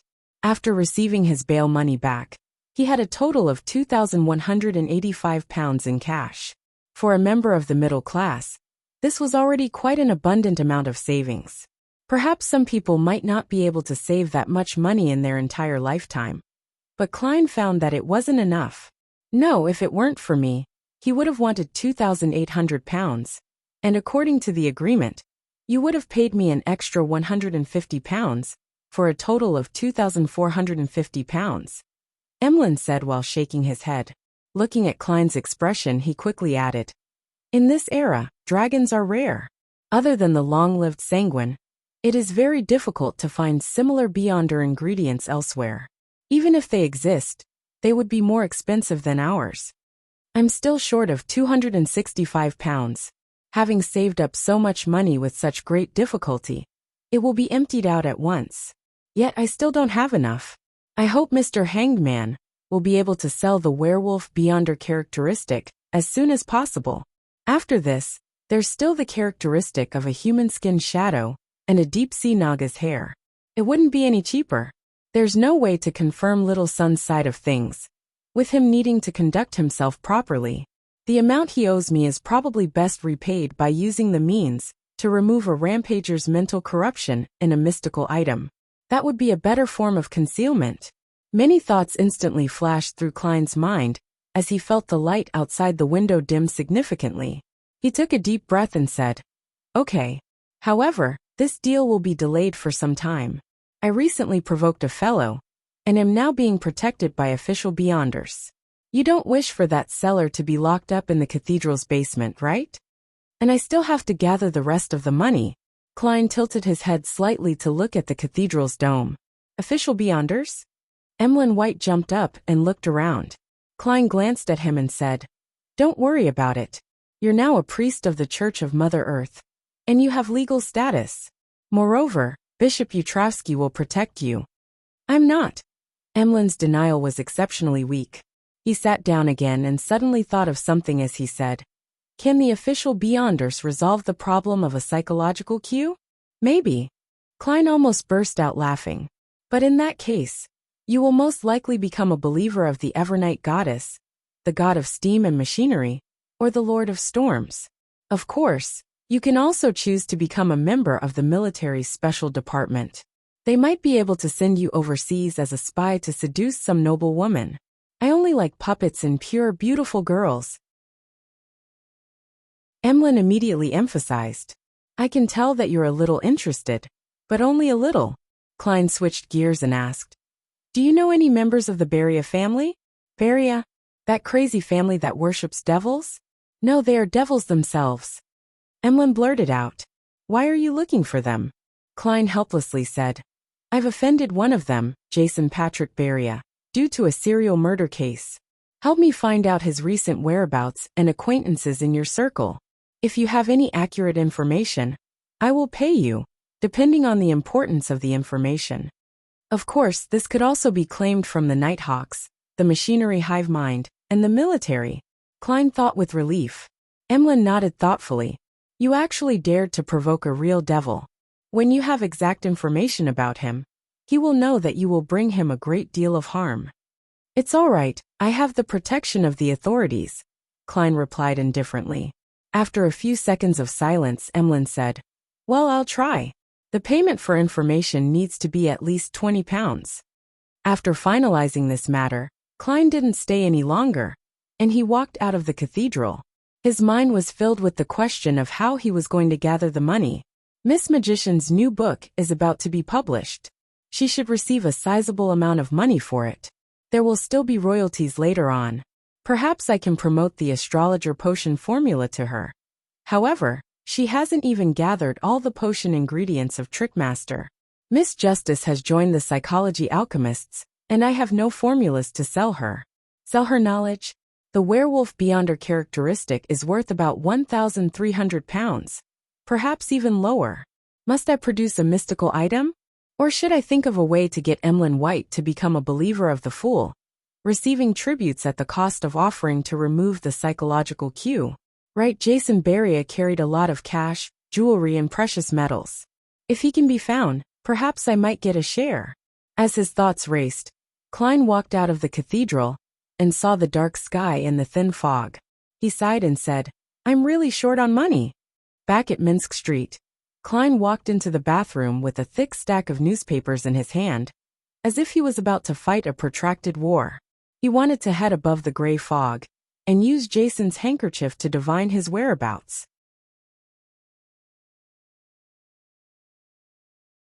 Chapter 422. The True Jason Inside the Bathroom in 15 Minsk Street. Klein took out a paper figurine from a concealed pocket, shook it, and transformed it into a body double. He made the body double sit on the toilet with a newspaper in hand as a way to deceive others. Then, he hid himself in the shadows, took 4 steps counterclockwise, and went above the gray fog. These series of actions were even more magical than magic. Inside the majestic ancient palace, Klein sat at the very end of the long bronze table, conjuring Jason Beria's handkerchief in front of him. It was only a projection, but it could also be used for divination, as long as the handkerchief didn't leave his body in the real world. The earliest instance was back when he used the projection of the mutated sun's sacred emblem in Tinjin City as a divination object. At that time, he still didn't know how to summon himself, and he was unable to bring items with spirituality above the gray fog. Of course, there was still a big difference between using a projection and using the actual object for divination. Therefore, Klein often tried his best to use the actual object.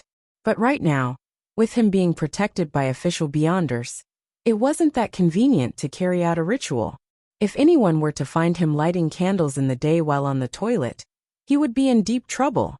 If I can really manage to obtain Jason Beria's location via divination, I can always take the risk by summoning myself and bringing the handkerchief up here if the revelation isn't clear enough. With a mumble, Klein produced a goatskin and a fountain pen. He wrote the divination sentence, Jason Beria's current location.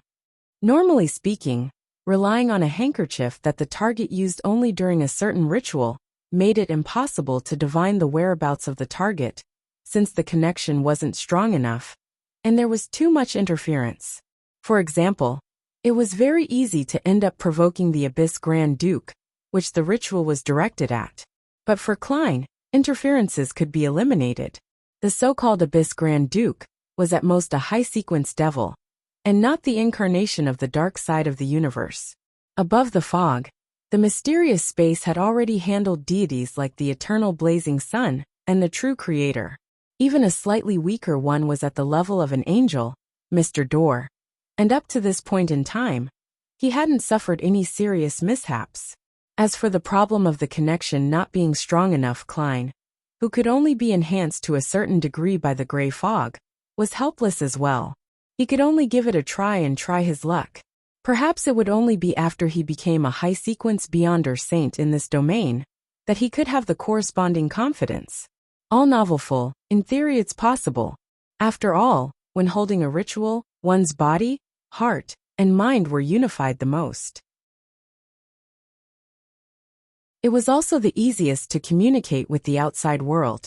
Klein, who was now barely considered an expert in mysticism, muttered. He held the handkerchief and the goatskin with the divination statement written on it, and he leaned back into his chair. He quickly entered a state of cogitation and constantly chanted Jason Beria's current location. After chanting it 7 times, Klein fell into a deep sleep and entered the dream world.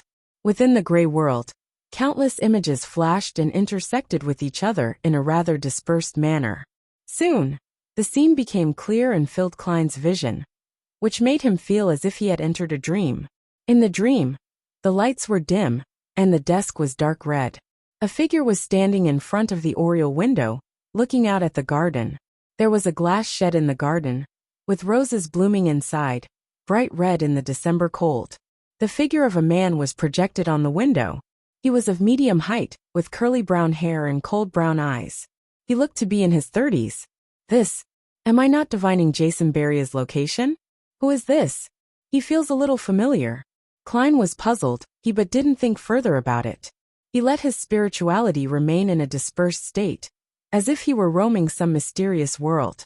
Just as he raised the question, the man turned and walked to a corner of the room, where there were 2 large leather suitcases. The man squatted down and opened one of the suitcases. Inside was a neat stack of bills, with gold bars placed on top of them. The notes that were exposed were all in 10-pound denominations, while the gold bars shone with an enchanting luster. The man pulled something out of a hidden pocket of his suitcase, shook it and opened it. It was a slightly pale piece of human skin. A complete piece of human skin. The man quickly stripped off his clothes and put on the human skin. In just 10 seconds, he had become Jason Beria with tall cheekbones, blue eyes with a tint of gray, and neatly combed hair. At this point, the scene suddenly shattered, and Klein opened his eyes. It's no wonder that Jason was willing to take a risk. So it turns out that in the past 10 years, he has always been wearing a human skin, and has never shown his true face. As expected of a calm and crazy devil, Klein couldn't help but sigh.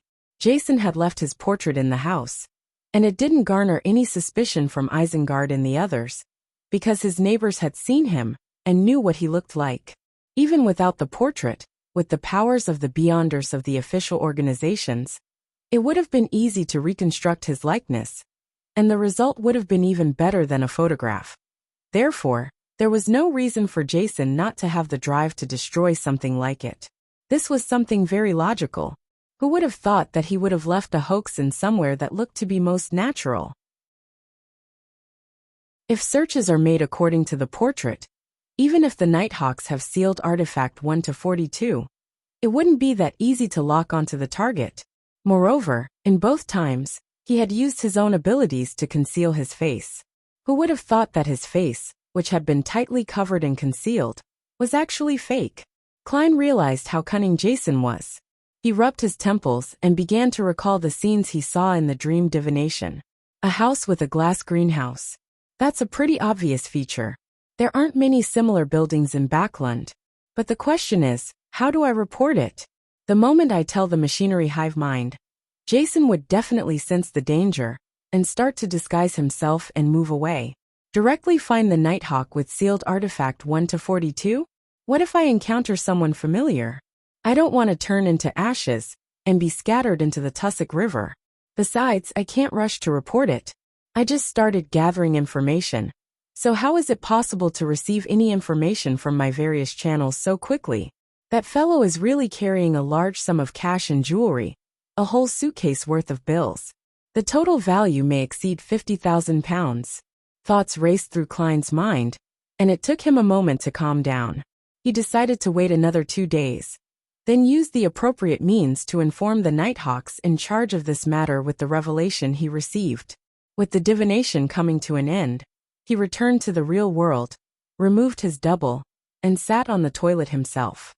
In the afternoon, Klein threw a coin when he was about to leave. The revelation he received was that it wasn't beneficial for him to head out. There will be danger if I head out? Klein didn't hesitate to return to his living room and sit down. After about 20 minutes, he heard the doorbell ring and saw that it was Isengard Stanton, who had come to visit him. Mr. Stanton, any progress? Klein asked rather delightfully. Isengard pointed to the back of the hall. Let's talk inside. All right. Klein made way by stepping aside. After sitting on 2 sofas which faced each other, Isengard held his hunter's hat and took a deep breath. The Desire Apostle has appeared again. Seeing Klein maintaining his silence, he nodded in satisfaction and continued. The families of 2 detectives refused protection, believing that they wouldn't be implicated, so they remained outside. Today, at lunchtime, they were found dead in their respective offices. One was so horrified that he died from fright. The other was too excited that he expanded the last of his energy. They were too stubborn, as expected of believers of the tyrant. But as a result, the mandated punishers have formally involved themselves. It's said that the few churches and the military's high-sequence beyonders have cast their gaze over, and they've placed the matter of the Desire Apostle as one of the most important events in recent times. Are you hoping that I wouldn't reveal your identity as a believer of the God of knowledge and wisdom? Klein asked, seemingly enlightened. It's easy to talk between detectives. Isengard smiled and nodded. No problem. Klein made the promise first, then said, I have some information channels that are convenient to expose. If I get valuable information from them later, I hope you can help me inform the Nighthawks and keep it confidential. As for why it's the Nighthawks instead of the machinery hive mind, he believed that he didn't need to be too clear about it. With the intelligence of a great detective like Stanton, he could easily figure it out. Isengard first agreed to Klein's request, then said in puzzlement, by telling me, it's the same as letting Jason notice it ahead of time. Let's hope we can think of ways of avoiding that. Also, please help me think about other possibilities.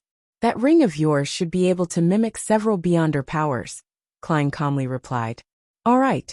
Isengard didn't say anything further. He pondered for a few seconds and took out his pipe to take a whiff. The Desire Apostle's actions today have verified one of my guesses. Haha, it's also the question you thought of previously. His main purpose isn't revenge? Klein understood what Isengard was implying. Isengard leaned forward and solemnly said, since Jason has already been through the cold-blooded stage, it means that he's definitely cold-blooded. It's impossible that he would go this far for that devil. Sherlock, look. Up until now, all of the official Beyonders in Backlund have been mobilized, and even the high-sequence Beyonders have shifted their attention to this matter. At this point, if Jason wants to deal with someone else, the true target, wouldn't it be much easier? Klein thought over it for a moment and replied heavily, that makes sense. After a short exchange, Isengard went on to find Kaslana.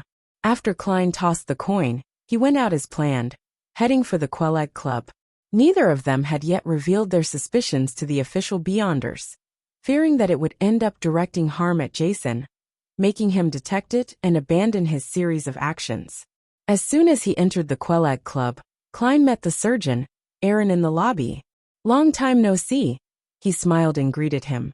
I've been really busy recently, Aaron replied in a friendly manner, but he maintained his cold expression out of habit. Besides, my wife recently got pregnant, and I'm going to be a father again. Congratulations. When did this happen? Klein asked casually. Aaron thought for a while and said, it was just confirmed. She should be pregnant for more than a month. More than a month? Klein was startled, and then he looked into his eyes. Chapter 423. Wines arise. Yes, a month or so ago. Aaron nudged his gold-rimmed glasses and gave him a positive answer. A month or so ago?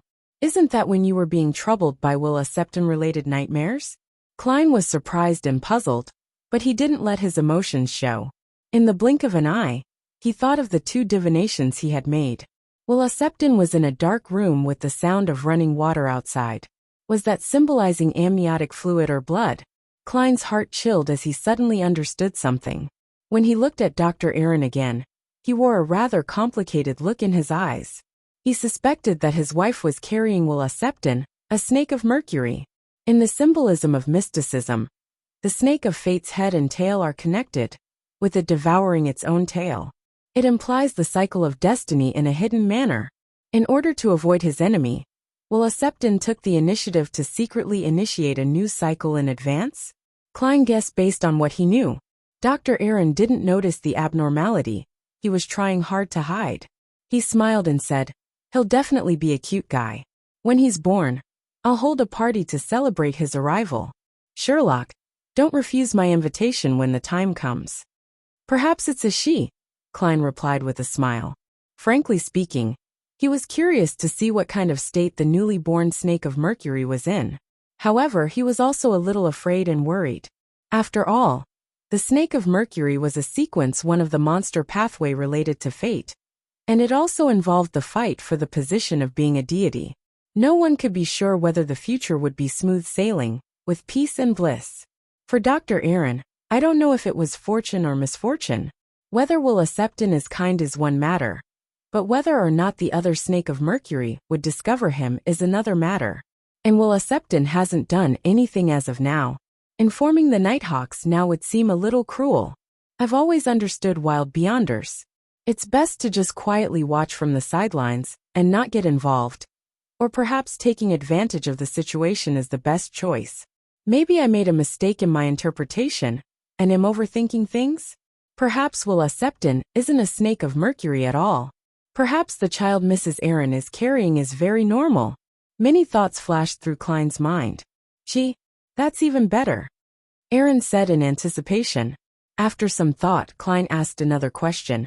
Have you had any nightmares lately? Occasionally, but they were all normal nightmares. There are no longer any nightmares of Willa Septon anymore. Sherlock, thank you for your guidance, Aaron said earnestly. No, that makes it abnormal. As a keyboard warrior, my limited general knowledge of psychology tells me that occasionally dreaming of Willa Septon would be the natural thing to do. It's a standard response from overstimulation. Since Will had caused you so much trouble and left such a deep impression on you, it would definitely be reflected in your dreams. Therefore, the correct outcome would be to occasionally dream about Willa Septon, but the dream wouldn't be too clear, to the point of only knowing that something like that had happened without remembering the details. Klein was pretty sure. At that moment he heard a rustling sound. He subconsciously looked outside the hall, only to see the darkness in the air being dispersed by a strong wind, and the thin light yellow fog was swept away as a result. The leafless branches swayed back and forth, and the strong gust of wind left a clear trail towards the southeast. A few seconds later, everything returned to normal. It's hard to see such strong winds in Backlund during winter. At least, I don't remember anything like it before. Aaron sighed as he looked out the window. That's not an ordinary wind. What happened? Klein suppressed his curiosity and made an excuse to go to the bathroom to perform a simple divination, but he failed to obtain any effective revelations. He temporarily put this matter to the back of his mind and prepared to head to the underground shooting range to practice his shooting. At that moment, a waiter wearing a red vest came through the warm hall and respectfully said, "Mr. Moriarty, your friend is here for you." "Who?" Klein asked in surprise. "Mr. Acancer Bernard," the red-vested attendant answered. "The deacon who's often forced to perm his hair." "Why is he suddenly looking for me? Have there been any new discoveries?" Klein immediately walked to the reception hall of the club. Acancer pressed down the hat which had been pushed up by his fluffy hair, walked over, and said with a lowered voice, "The mandated punishers have found Jason Patrick Beria." "How was he found?" Klein asked, half surprised, half curious. According to his divination, Jason Beria had always been wearing human skin. His true appearance and aura weren't what they had assumed they were. It was almost impossible for him to be found so easily. A cancer surveyed the area and said, "I'm not sure. I just received the news." He pointed to a small white bird standing on the tree outside the door. The bird was leisurely cleaning its feathers with its beak. Before Klein could ask further, a cancer gave a general account of what had happened. The mandated punishers found clues and confirmed Jason's location. However, the devil discovered the danger in advance and managed to kill 2 mandated punishers and fled before they managed to close in on him. This infuriated the higher-ups of the Church of the Lord of Storms. As such, Spellsinger of God, a snake, is currently personally in pursuit. You likely saw a gust of wind just now. It was caused by him. He's the Archbishop of the Church of the Lord of Storms Backlund Diocese. And he's also one of the cardinals of the Church of the Lord of Storms. It sounds normal, but it also feels weird. According to my theory with Mr. Isengard, this can be also understood as a way for Jason, the Desire Apostle, to draw away high-sequence Beyonders. Klein asked after some deliberation, "Are you sure that the person discovered is Jason Beria?" A cancer's expression instantly turned heavy as he replied with an odd tone. "I'll give it a try," he replied in a strange tone. He motioned to Klein to follow him out, and into a large carriage parked at the side of the street. There were 2 members of the machinery hive mind inside. A cancer took a deep breath and took out the strange patterned silver mirror from a special pocket in his clothes. After doing the necessary steps, he gloomily said, "Honorable Erodes, my question is, where is Jason Patrick Beria's current location?" The surrounding lights suddenly warped, as if they were lights after a rain. A scene rapidly surfaced on the silver mirror. It was a riverboat with a sail raised. Jason Beria, with his high cheekbones, blue eyes with a gray tint, and neatly combed hair, pressed down his cap, propped up the collar of his coat, and hurried into the cabin. He's really trying to escape Backlund. Spellsinger of God seems to be heading towards the dock area. A female machinery hivemind member said in realization.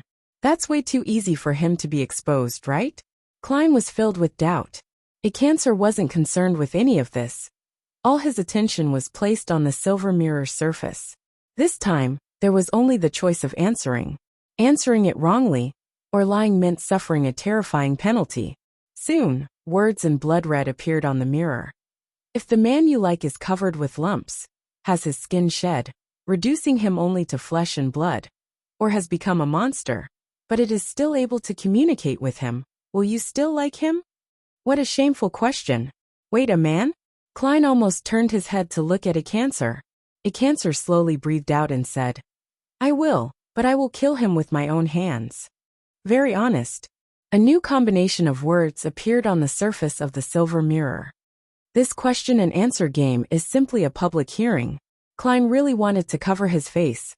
He looked at the other 2 machinery hive mind members and saw no abnormalities from them. Or perhaps, it should be said that they were pretending to not have any abnormal expressions. He hesitantly said, "I keep feeling that all of this has been too easy. Perhaps that's not the real Jason Beria?" But Jason Beria was directed at him. A cancer was planning to put away the silver mirror.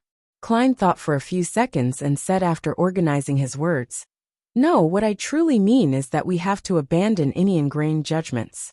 What we are looking for is that Desire Apostle, not Jason Beria. The 2 might not necessarily be the same.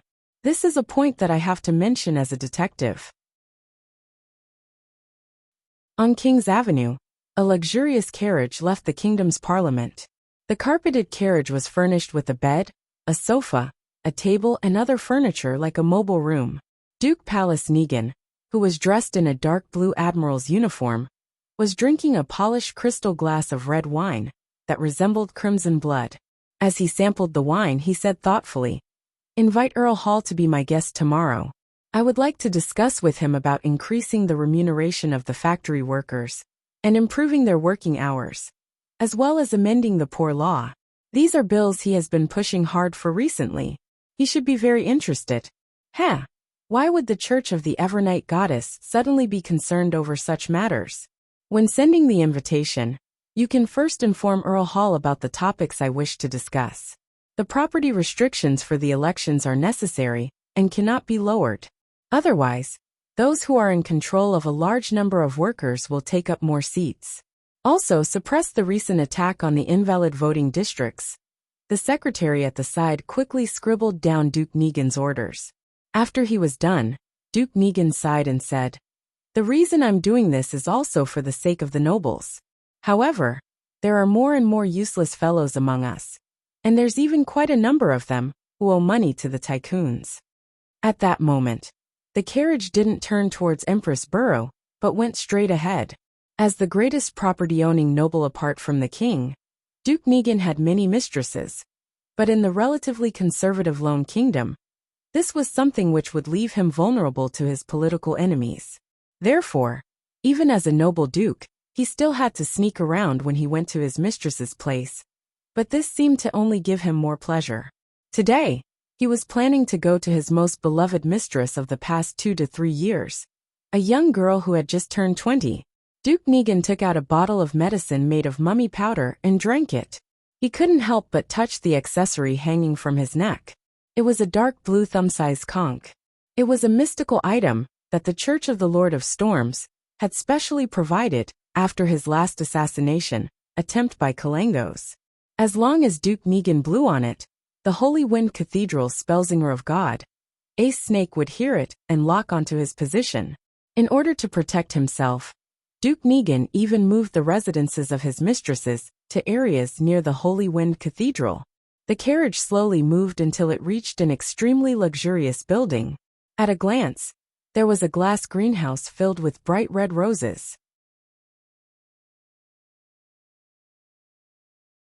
Chapter 424. The problem of change inside the carriage outside the Quelag Club. The Desire Apostle might not necessarily be Jason Beria. You believe that we might have been misled? A Cancer didn't scoff, show contempt, or think lightly of what Klein had said. Instead, he began to seriously discuss the problem with him. Not a bad deacon.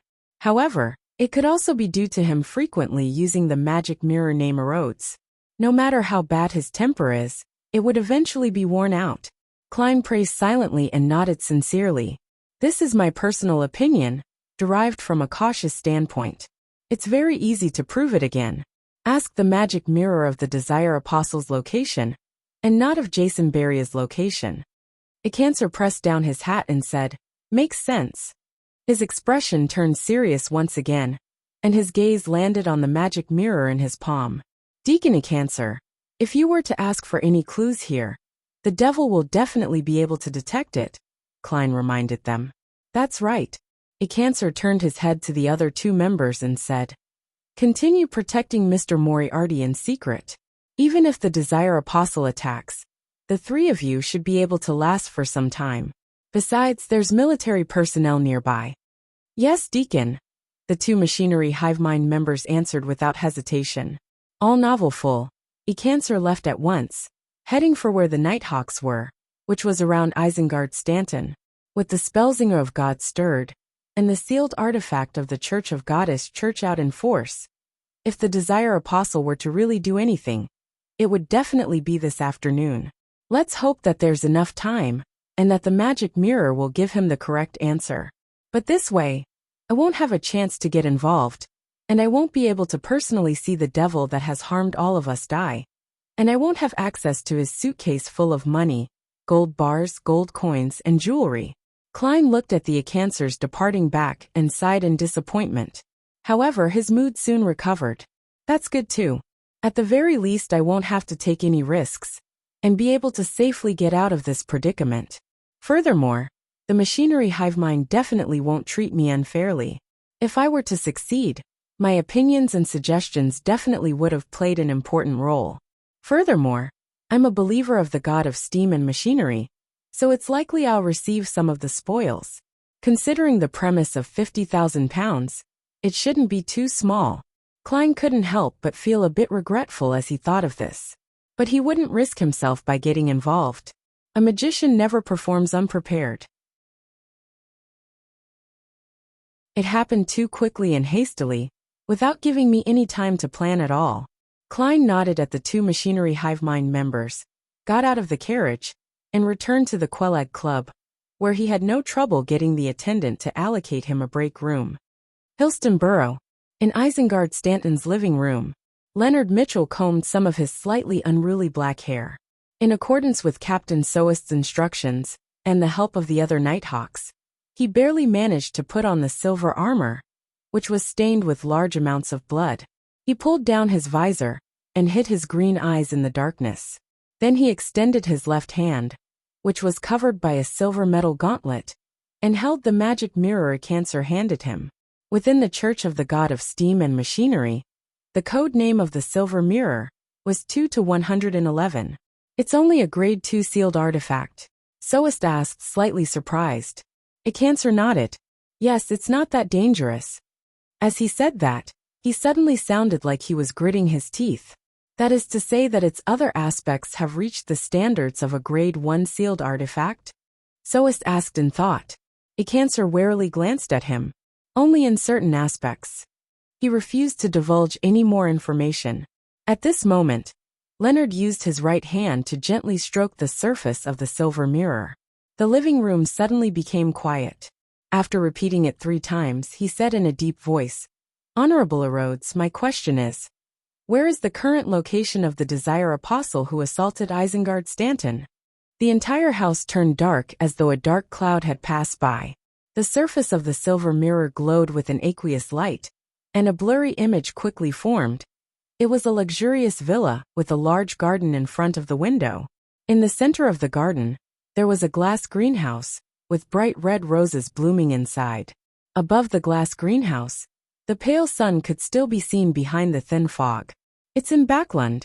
Isengard Stanton immediately derived the location of the scene, based on the angle of the view, and the position of the sun in the sky. This is completely different from the answer when we asked about Jason Beria. We've been tricked. Cancer said in a deep voice.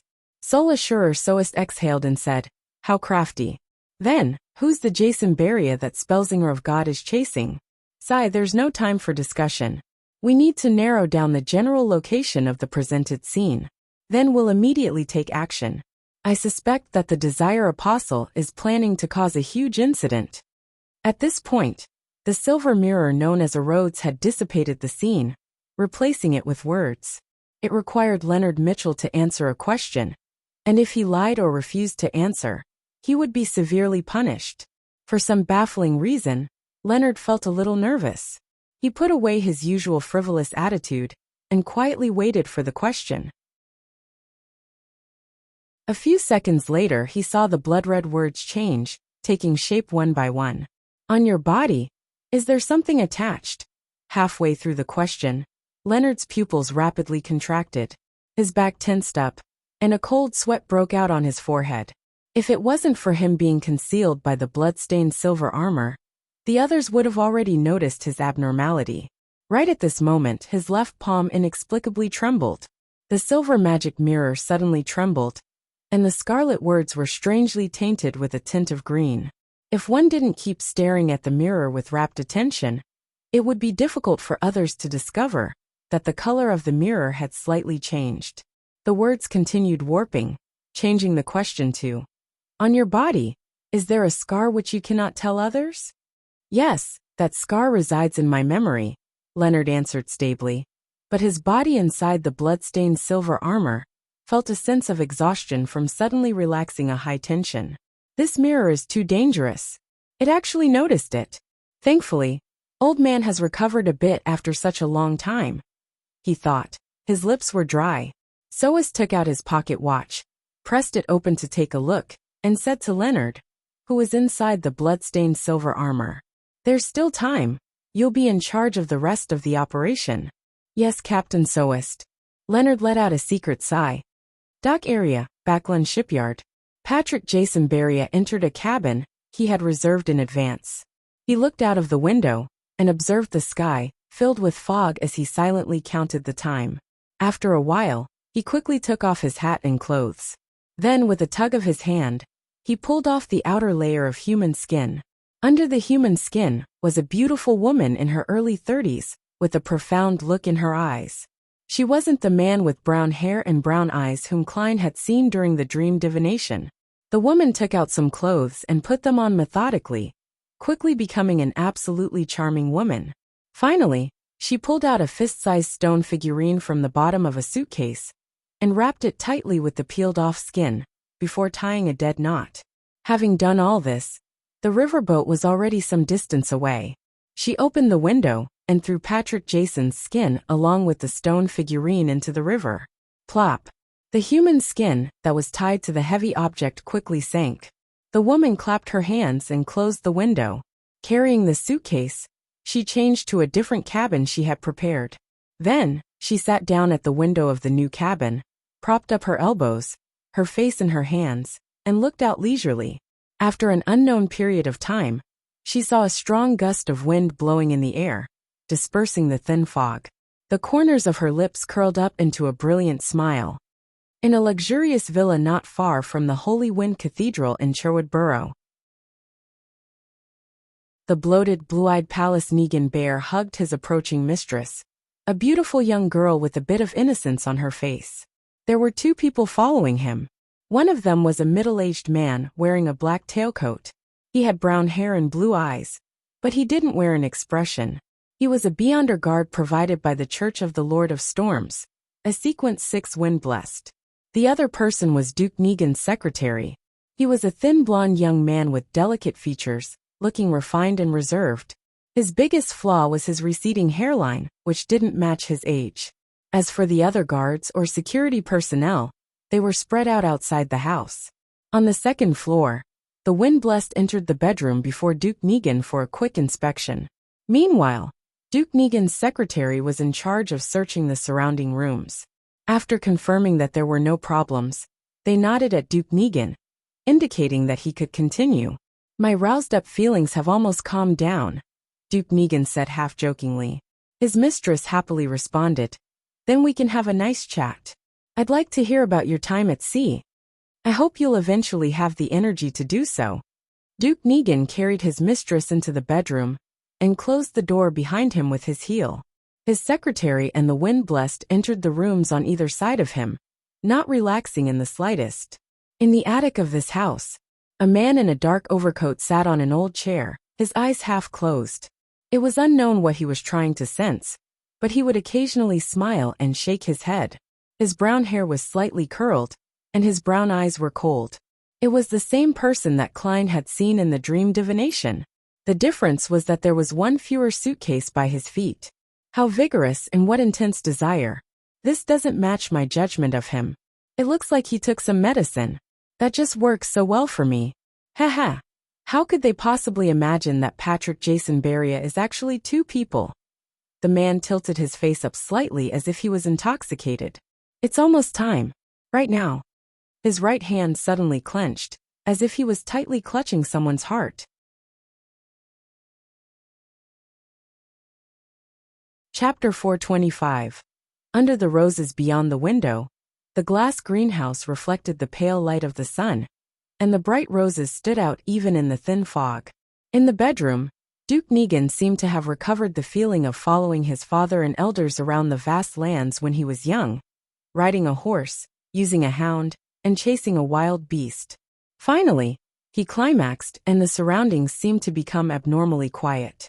At this moment his mind suddenly buzzed once. He felt as if the pleasure and comfort he was feeling had suddenly exploded one after another. It continued exploding without end or limit, again and again. Duke Negan's waist kept shaking, and his eyes were blank, his brain having lost its train of thought. His heart began to beat violently in an unbearable manner, like a steam boiler whose pressure had gone beyond its limits. It could blow up at any time, and hot steam could gush out at any moment. If it were an ordinary person or a Beyonder who wasn't physically strong, they would have suffered a heart attack, a massive cerebral hemorrhage, and die on the spot. But Duke Negan ultimately managed to ride through the attack. Only his eyes were unfocused, and saliva was flowing out the corner of his mouth before he weakly slumped onto his mistress. The wind-blessed and the Duke's secretary, who were on guard on both sides of the room, simultaneously sensed the strange and mysterious smell of spirituality.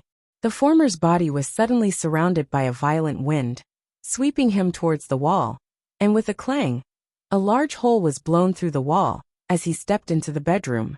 The secretary went straight to the source of the mystery, the attic of the house. Along the way, he didn't evade or dodge, but the decorative vases and other objects in the corridor seemed to have found lives of their own and avoided him in ingenious ways. As he ran up the stairs to the attic, the wooden floorboards seemed to rise, as if to give him a hand. In just 3 or 4 seconds, the refined, handsome, blonde young man entered the attic and saw a figure sitting on an old chair. The figure was covered in a thick black liquid, just like the gathering of all the ugly desires and intense feelings in the depths of a human's heart. It was the greed of willing to sell and hang oneself by the ropes, the hunger that wouldn't even spare one's own kind, and a lust without limits. This was a devil walking the earth. The skinny secretary's expression didn't change, nor did he attack directly. Instead, he looked at the other party, reached behind him, and politely closed the door. Bam! The wooden door of the attic was closed. The entire room suddenly felt like it had been completely sealed, as if one could never leave the room unless effort was put in to crack the seal. At this moment, the concept of closing the door and sealing the room seemed to have been changed to seal this place, isolate the outside from the inside. The Desire Apostle moved. His body expanded and grew a pair of huge bat wings that emitted light blue tongues of flames. One by one, fireballs that exuded a strong sulfurous smell were formed, and they bombarded Duke Negan's blonde secretary. The secretary reached out with his white-gloved left hand and clenched it while half-turning his wrist. Boom, boom, boom. The fireballs stopped following the principle of straight or parabolic paths, as they scattered in every direction in a sudden outburst of chaos, like the irregular movement of tiny particles suggested by a botanist. Some of them hit the wall, some hit the ceiling, some fell beside the weak-looking secretary, and some fell backward, almost wounding the Desire Apostle himself. The entire attic was a mess, with traces of destruction and char everywhere, and the house even shook a few times. However, the mysterious power that was sealed in here, or the rules that had been tampered with, had yet been destroyed. The surrounding walls, the old wooden door, and the dusty roof appeared to be on the verge of collapsing, but it remained intact. The Desire Apostle wasn't frustrated by the failure of his previous attempt, nor was he flustered that he couldn't control his enemy or catalyze him into a frenzy, due to his calmness and restrained desires. His coffee-brown eyes suddenly lit up like lava as he took the form of the blonde secretary. He spat out a word in the devil language, one filled with foulness and filth. Die! Almost at the same time, the pupils under the secretary's golden-rimmed glasses constricted. He opened his left fist and aimed at the Desire Apostle with the palm of his hand. Suddenly his figure split into two. One was refined and skinny like his actual self. The other was a shadow covered by a black liquid of desire. The two quickly alternated, overlapping with each other at times. Die! The words said in the language of foulness echoed in the attic as the secretary let out a low grunt and took 2 steps back. Following that, the split silhouette dissipated, and large swaths of rusted red marks appeared on his face, as though he had turned into a man of iron that had been left in a humid area for years. Cough, cough, cough. He coughed violently, spitting out blobs of rusted blood that had congealed into clumps. The marks on his body began to slowly peel off. Cough, cough, cough. The Desire Apostle was also coughing out blood that had clumped and turned to rust. The viscous black liquid covering his entire body suddenly became much thinner. The language of foulness seemed to have half of its effects transferred to him by Duke Negan's secretary. In the bedroom, the wind blast helped Duke Negan up and kicked the beautiful mistress to the other side in case she was an accomplice of the assailant. The reason why he didn't help the secretary was because he knew he had only one responsibility: to protect Duke Negan. And in similar situations, one had to be wary of more than one enemy. At this point, Duke Negan had somewhat recovered a little. He was rather strong, but his limbs still felt weak. His body felt empty and his mind was sluggish. He was completely unable to use his Beyonder powers. He motioned to the Windblessed to remove the conch necklace from his neck and brought the item to his lips. Duke Negan took a deep breath and blew into the small conch, which was covered in strange patterns. Splash! The low and deep sound of the tide was heard as it rushed towards the Holy Wind Cathedral. With his grace's speed, he should be able to arrive very soon. The Windblessed first reassured him, and then with Duke Negan on his back, he went to the window and leaped down. He wanted to meet up with the Duke's guards outside. There were 2 or 3 low-sequence Beyonders among them. Duke Negan gasped for breath and said, "Catch him. Make sure to catch him alive, or with a spirit body. I want to know who it is." He had suffered an assassination attempt from Pirate Admiral Kalangos the last time. And now, it was an unknown Sequence 5 expert. Duke Negan was very aware that he hadn't developed any irredeemable grudges with anyone recently. As such, he was especially angry and resentful. He wanted to find the mastermind and use all the resources at his disposal to tear the mastermind apart. The premise of all this was that he could find clues from the assassin. 7 or 8 seconds later, most of the Duke's guards surged forward, surrounding Palace Negan and the Windblessed in the middle as they gathered in front of the garden. "Wait here and be on guard against the enemy," the Windblessed gave the order. Under normal circumstances, he had to protect the Duke and evacuate from the assassination grounds as quickly as possible and rush to the safety of the Holy Wind Cathedral. However, he wasn't sure if there were any other enemies, and he was afraid of being ambushed en route. He was afraid of missing the reinforcements from Spellsinger of God, Ace Snake, and ending up being placed in a more perilous situation. 1 second, 2 seconds, 3 seconds. Time kept flowing by as the house shook from time to time, and the battle inside seemed to have reached its climax. "Why is the Archbishop not here yet?" the panting Duke Negan asked in a slightly panicked voice. With the Archbishop's flying speed, he should have arrived very quickly. However, there weren't any signs of the thin fog being scattered in the direction of the Holy Wind Cathedral. On high alert, the Windblessed hesitantly said, Perhaps the Archbishop. He eventually failed to mention the possibility that the Archbishop wasn't in the Holy Wind Cathedral. At that moment, the beautiful mistress of Duke Negan came to the window of the bedroom on the 2nd floor, her eyes filled with a lost and beautiful smile. Then she jumped down, deliberately hitting her head on the concrete floor. Bam! After producing a jarring sound, there were quite a few cracks on her beautiful head, and blood began to flow out. She rolled a few times weakly until she was facing up. Her eyes had lost all focus, and her frozen expression was one of madness and fear. Seeing this scene, many members of the Duke's guards couldn't help but feel horrified. Even Duke Negan himself felt that his emotions were on the verge of collapse when Archbishop Snake didn't arrive. "Let's go. Let's get out of here," he weakly called out on instinct. Just as the Windblessed was rejoicing over not being soft-hearted when kicking the mistress away. Otherwise, the Duke would have been killed on the spot. He heard a command filled with horror. His heart suddenly skipped a beat. Inside the attic, the Desire Apostle, who was in the middle of a fierce battle, suddenly liquefied and turned into countless black shadows, jumping up and down on the ground. After dodging the blonde secretary's attack, he rematerialized in another direction. Then he looked at the enemy, raised his right arm, and slightly curled the corners of his mouth. No! The blonde secretary's eyes reddened. All of a sudden, the Desire Apostle clenched his fist. Outside the luxurious house, Duke Negan's horror erupted. It shot straight to his brain and into his veins, blanketing all his nerves. He heard the sound of something shattering and felt a warm sensation at the back of his head. At the same time, several members of the Duke's guards became flustered and panicked. They all raised their custom revolvers or rifles in their hands and started shooting randomly towards the center. Bang! Bang! Bang! The Windblessed was the first to reach out and grab Duke Negan. He rolled to the ground, and a formless wind as sharp as knives appeared out of thin air, slicing through the throats of the guards. Splat! Splat! The guards clutched at their throats, slowly falling to the ground in a pool of fresh blood. Duke Negan's body twitched a few times, but then it stopped moving. He was robbed of his life by his own horror. If he hadn't been a Sequence 6 Beyonder, then his horror might have even dismembered him. Of course, if he hadn't become extremely weak, then he wouldn't have possessed such intense emotions.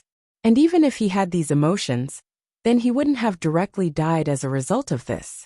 But there were no ifs in this world. Palace Negan, the leader of the Conservative Party, the noble with the largest land apart from the king, the elder brother of the current prime minister, a Sequence 6 Beyonder, and a truly important figure, was dead. The roses in the nearby glass greenhouse were still in full bloom. In the attic, the blonde secretary seemed to sense something and could no longer control his emotions. As a result, his mind went blank, and he anxiously ran outside, automatically opening the door to the sealed room. 2 seconds later, he snapped to his senses and turned around again. However, the figure that was covered by the black liquid and the suitcase in the corner had disappeared. The Desire Apostle quickly left the villa, evacuating from the scene based on a predetermined route. It was at this moment that a thick sea of blood seemed to appear before his eyes.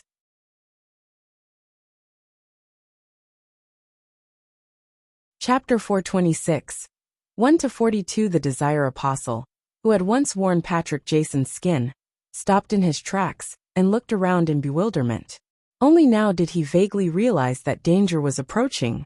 He was at the edge of a garden where the grass had withered due to winter and was revealing dark brown soil. On the right side of the street, there weren't many pedestrians on the weekday afternoon. At this moment, there were only a few people passing by, but they didn't notice anything out of the ordinary. Suddenly, a silver glint appeared in the eyes of the Desire Apostle, and a person decked out in full body armor emerged from the other side of the garden. All novel full. The armor was stained with congealed blood, diagonally from its left shoulder all the way down. It exuded a bewitching beauty, and appeared to be extremely heavy. Every step it took slightly shook the ground. Upon seeing this blood-stained silver armor, the Desire Apostle felt as if he couldn't breathe properly, as if he had met his most terrifying nemesis. How are they here so quickly? They saw through my ruse so quickly? The Desire Apostle regained his calm and cold-bloodedness, fully focused on sensing the emotions and desires of the Beyonder inside the blood-stained silver armor. However, to his despair, the silver armor completely blocked his Beyonder powers. It was as if he had touched a rock, a piece of cold armor, which had no one in it. The Desire Apostle had no choice but to raise his right hand, spreading out his giant bat wings, and bringing with it some blue flames that rapidly condensed. At that moment, a silver light flashed from his right palm, and his thumb fell to the ground. The wound was extremely clean. Amidst swooshing sounds and a flash of silver light, the remaining 9 fingers of the Desire Apostle were severed. The suitcase he was carrying also fell to the ground with a thud. The Desire Apostle's pupils immediately contracted to a needle point, and he flapped the pair of huge bat wings on his back to escape in another direction. The shadow under his feet shrank back without anyone realizing it, hiding in one spot. The Desire Apostle had only taken 2 steps, when countless silver lights burst out from his body like blooming fireworks.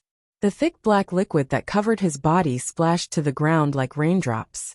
His forearm, arm, shoulders, ribs, neck, and other parts of his body broke off and smoothly slid downwards. Splat, splat, splat. The pale, blood-stained intestines of the Desire Apostle splashed to the ground, along with his squirming stomach and his beating heart, which had yet to cease. The place where he stood was where the blood was the thickest. The further he went, the more splat it looked, which when put together, they formed a beautiful flower of death. A Sequence 5 expert, a Desire Apostle who had just completed an impossible assassination, was dismembered without any resistance. This was a Grade 1 sealed artifact. This was the sealed artifact that had caused over 100,000 people to lose their lives. Sealed Artifact 1-42. Dressed in that terrifying-looking armor, Leonard Mitchell struggled to take 2 steps forward, sized up the dismembered body on the ground, and raised his voice. He's not completely dead yet. He paused for a moment and then added, different devils have different characteristics. This Desire Apostle is a shadow shifter. He's just abandoned his own body, only leaving a shadow behind. While Solasure Soest instructed a number of Nighthawks and members of the machinery hivemind to keep ordinary people at bay, he surveyed the scene and listened to Leonard. He took out his pocket watch and opened it. He asked with a serious expression, "There's only 10 minutes left, is it enough? Don't force it." "No problem. 1 to 42 has locked onto him. I can sense its excitement," Leonard said without hesitation. Soest spread his red-gloved fingers and said to the other Nighthawks, "Bring hot water with you and follow Leonard closely. Once there are any problem, switch with him immediately, and dig a bathtub on the spot. Also leave marks, the other team members, and I will quickly catch up." Tap, tap, tap. The bloodstained silver armor began running in pursuit. Despite looking heavy, it was incredulously fast. Soest watched as the few red gloves left before turning to look at a cancer. "Deacon Bernard, take the rest of the machinery hivemind members to that house. Watch the Duke's guards and anyone else that's alive at the scene." "Watch." A cancer subconsciously returned with a question. Soest nodded seriously and said, "How can the Desire Apostle be able to determine that the Duke would be coming to this house today, to the point of precisely pinpointing the time, and then perfectly luring the Spellsinger of God away?" A cancer was instantly enlightened. "Are you saying that a member of the Duke's guards, or someone trusted by him, is a partner of the Desire Apostle? Otherwise, there was no way that his timing could be that perfect. The so-called operation wouldn't have any chance of success otherwise. It can only be said that this is the most probable cause. We cannot eliminate the assumption that the Desire Apostle has a powerful clairvoyant." Soest didn't continue as he led a second batch of Nighthawks and followed the marks to reinforce the teammates up ahead. With a calm face, he led the rest of the machinery hivemind back to the house of the Duke's mistress.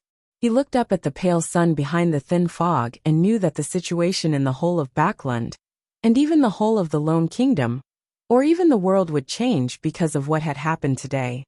In the darkness of the sewers, a shadow was advancing rapidly in a particular direction, while clinging to the bottom of the stone wall. He wanted to take advantage of the fact that the bloodstained armor was tall and heavy, making it inconvenient for him to move around in certain narrow areas of the sewers, thus allowing him to shake him off his tail. Every time the shadow moved a certain distance forward, it would stop frozen in place. His pitch-black surface continued to swell and solidify as if it was trying to produce new flesh and blood, but due to a lack of materials, it failed miserably. The Desire Apostle let out a painful gasp, feeling that he could lose control at any moment in this state. After a short breather, he continued to run for his life, unable to afford the time to decrease the threat of the problem he faced. He was also afraid that the terrifying blood-stained silver armor would silently catch up with him. At the Quelag Club, Klein entered the lounge and took the newspapers to the toilet.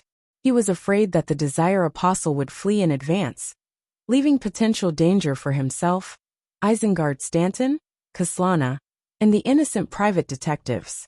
Therefore, he planned on heading above the gray fog to perform another divination to confirm the Desire Apostle's present situation, and thus adopt a targeted strategy. After repeating the previous process of replacing himself with a paper figurine, he sat in the seat of the fool, conjuring Jason Barrios' handkerchief and trying to divine his current location. In the dusky dream world, Klein saw the dark sewers. He saw a living shadow and how his body seemingly appeared to fill itself with flesh and blood, only to constantly fail, as well as tiny black dust that kept being shed from his body. The scene climbed higher and arrived above ground, revealing a towering cathedral. Holy Wind Cathedral. Klein opened his closed eyes and understood the situation of the Desire Apostle. He hasn't been caught yet, but he seems to be heavily injured. His condition is in terrible shape, and it's filled with abnormalities. His suitcase is gone too. It must have been dropped when he was injured. Klein thought for a moment. Using divination, he recalled the map of Backland and made it appear before his eyes. Similarly, he came up with a rough layout of Backland's sewers. Having previously made full use of the sewer system, he had always been gathering similar information such as this. The main focus was on East Borough, the Backland Bridge area, and the area where he was located in Sherwood Backland. After some hard work, he had long completed the first stage of his plan of understanding the main layout of the sewer network. To have a more in-depth understanding of it would require an extremely long period of persistence. When the time came, Klein even thought of infiltrating Backland's municipal hall and directly sneak a peek at the design prints. According to the two maps and the scene seen in the dream divination, Klein noticed that the Desire Apostle, Beria, hadn't fled in the direction of the Tussock River. Instead, he had taken the opposite route to Hillston Borough, as if he wanted to pass through and enter the artificial lake in Empress Borough. In other words, he's getting closer and closer to me. Klein's mind stirred as he suddenly had an idea. Although I'm not sure which sewer he'll pass through, I can make a judgment via divination. He's heavily injured and in a very strange state. His interference in this aspect has turned extremely weak. At close distances, it's not like I can't find him. After all, I've seen what he really looks like, and I have a grasp of his aura. When it comes to finding people, I'm a professional. I have to do something. I can't let him escape just like that. There's still time. After confirming the degree of danger, Klein made up his mind and returned to the real world. He took out the candle, quickly set up a ritual, summoned himself, and responded to himself. Not long after, there was a figure in black armor, wearing a black crown, and a cloak of the same color in the bathroom. It was Klein in his spirit body state while carrying the Dark Emperor card. He also included mystical items such as the sun brooch and biological poison bottle, so as to ensure success. Then, he disappeared into the air and left the Quelag Club in another direction. The current Klein could fly, so he was very fast, but he couldn't cause any wind, because he was a spirit body. He scraped past a tree and took away a dead branch. Having seen Jason Beria's actual appearance before, together with his own memory, and the handkerchief as a medium, Klein, combined with the layout map and the dowsing rod divination, quickly determined the sewer areas that Jason had passed. After entering the pitch-black and fetid area, Klein used his maximum speed to pass through a large number of narrow areas and entered a relatively spacious area. The dark river flowed, and a mixed smell filled the air. He would occasionally change his direction and chase after Jason Beria. The Desire Apostle nearly lost control again. He stopped and pressed himself against the damp walls and cold pipes, trying hard to rein in his bloodlust and his desire to kill. Pant, pant.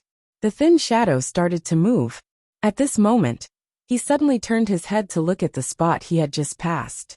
The pitch-black armor and the black crown first entered his eyes, outlining an extremely imposing figure. Behind the figure, the weightless cloak lightly swayed as he moved forward. It's nearby. A body of heavy silver armor stained in blood went through the entrance and climbed down to the sewers.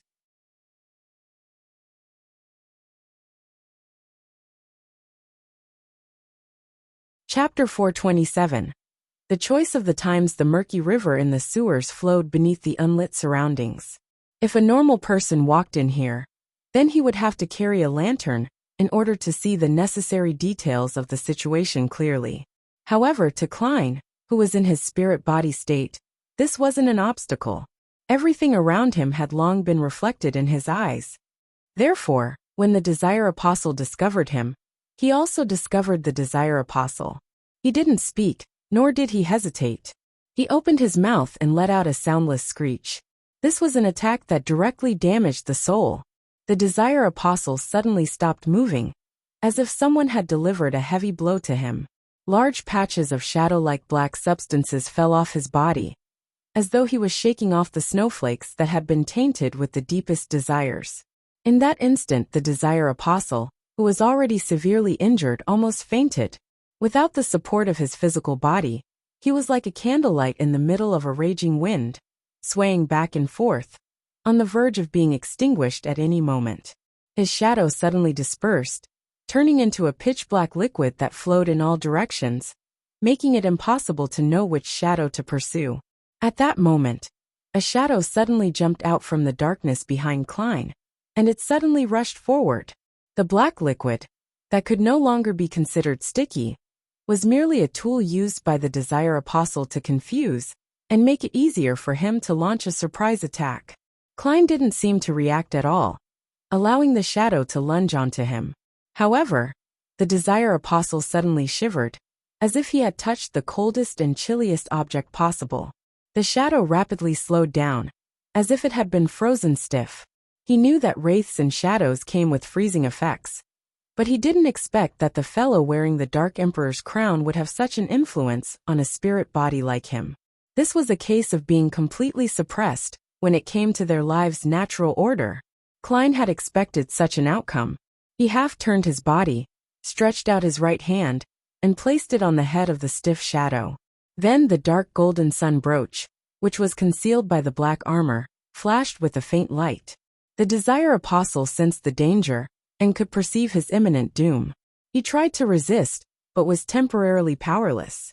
A ray of pure and holy light appeared out of nowhere and landed on the shadow's head, enveloping his body. The surroundings were suddenly illuminated as the black shadow struggled with all its might, but didn't stop evaporating.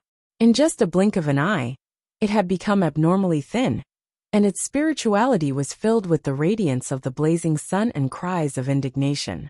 Klein didn't give him a chance to catch his breath, and he summoned another pure and bright holy light.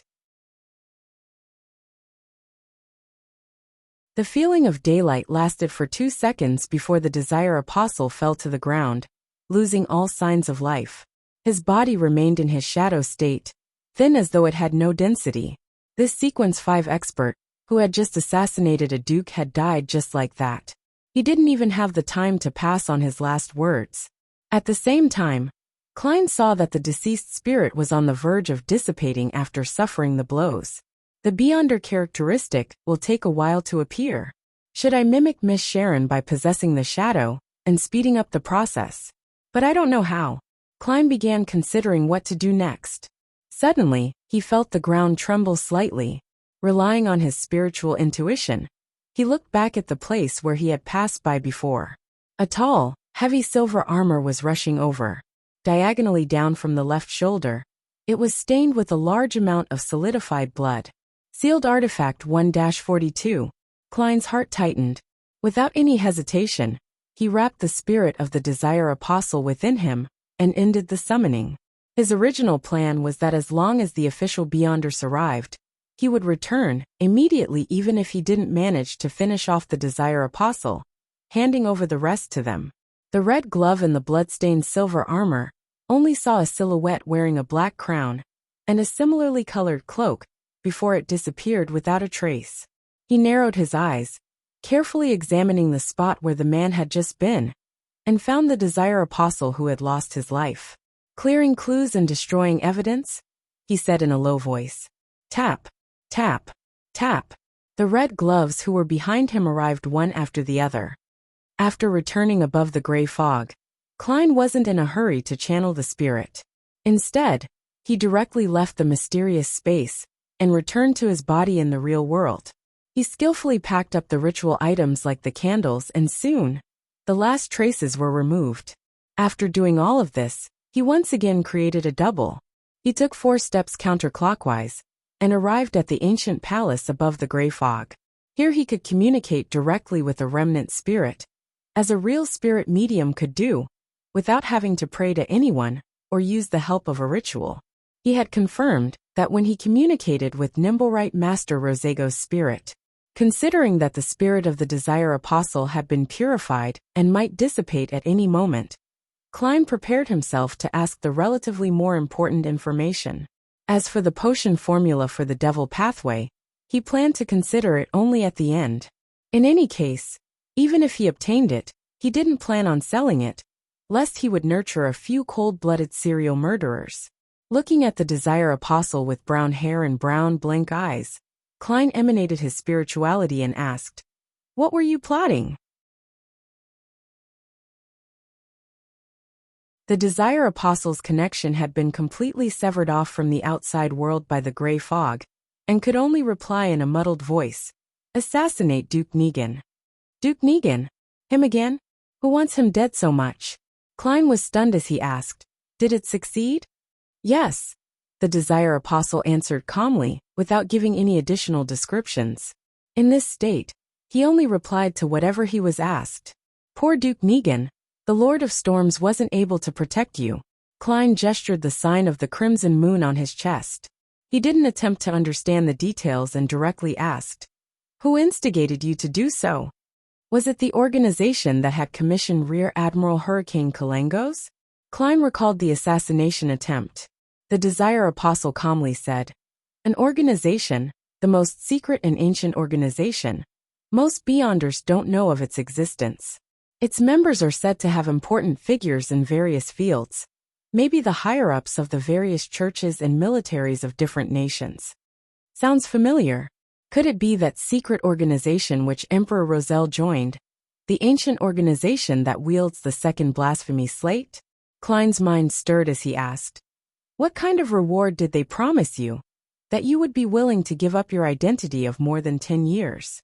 The Desire Apostle replied in a slightly changed voice, "A card of blasphemy, the Abyss card." A card of blasphemy? The Abyss card, one of Roselle's 22 cards of blasphemy. This most likely corresponded to the Devil Pathway.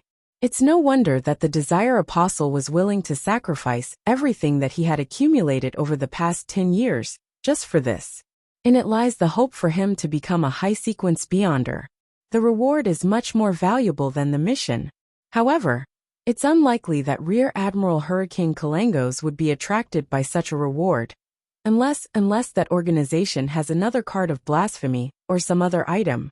If it's really the mysterious organization which Roselle joined, finding a few cards of blasphemy is quite normal. Even if they don't, they still possess the blasphemy slate. Klein was alarmed at first before asking in confusion, "Why do they want Duke Negan dead?" The spirit of the Desire Apostle thinned significantly again, and he said in a hollow voice, "I don't know. All I did was consider taking the mission or not." "Then have you heard anything?" Klein pressed. The Desire Apostle remained in the same unperturbed state. "I have heard that their purpose is the resurrection or awakening of the Creator. They interfere with the progress of history, making it fit their needs, in order to achieve their goals at a certain point in time. If the trend of the times aren't as they expect, then they will try their best to reverse it. Other than that, they just quietly watch from the sidelines, apathetic. Perhaps they wouldn't act or entrust something even once every few decades or centuries. A secret organization in the true sense of the word. It's consistent with Roselle's description of the powerful faction that secretly manipulates the world. It also seems related to the original creator." Seeing that the spirit body of the Desire Apostle was about to disappear, Klein quickly asked, "What is the name of that organization? How can they be contacted?" The Desire Apostle looked ahead emotionlessly, his figure quickly disintegrating. Before he disappeared completely, he answered the question. "They are called the Twilight Hermit Order." Inside the house with the glass greenhouse, the thin secretary with the gold-rimmed glasses and white gloves sat with a sullen face and a look of deep grief. "What's your name? What sequence are you?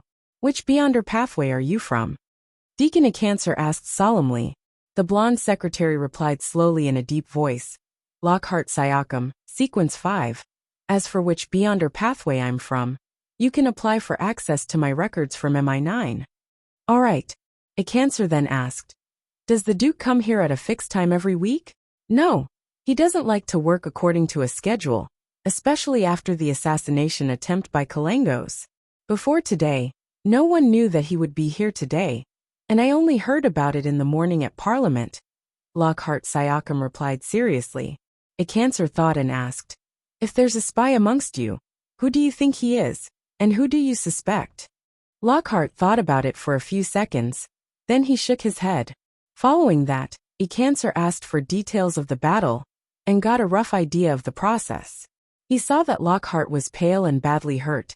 Hence, he politely rose to check on the rest of the Duke's guards. After watching the deacon of the machinery hive mind leave, Lockhart took a deep breath and trudged over to Duke Negan's corpse. The great noble was no longer naked like before, but the remnants of terror still remained on his face. After looking deeply at Duke Negan's corpse, Lockhart murmured sadly, "I'm sorry." At this moment, With his back facing everyone, the corners of his mouth slightly curled up. He calmly added inwardly, "This is the choice of the times."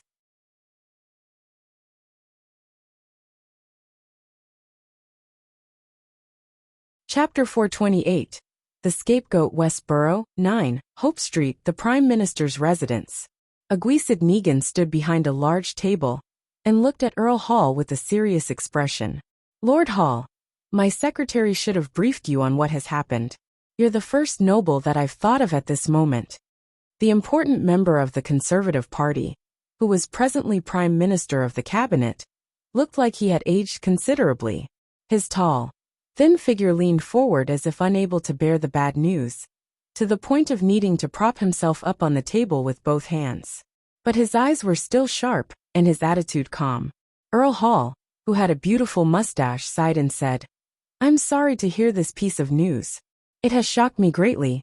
I was thinking of visiting His Grace in a few days to discuss the bill that we're all very concerned about. But who would have known that he would be attacked?" Having lost the handsome appearance of his youth due to his deep smile lines and the fattening state of his body, he first expressed his condolences, grief, and empathy. Then he restrained his emotions and said, "His Grace is already dead. Compared to crying and being angry, we need to be more careful and calm. Only by doing this can we handle the aftermath and prevent this heavy steam train of the kingdom from derailing. This is also the reason why I came to you immediately.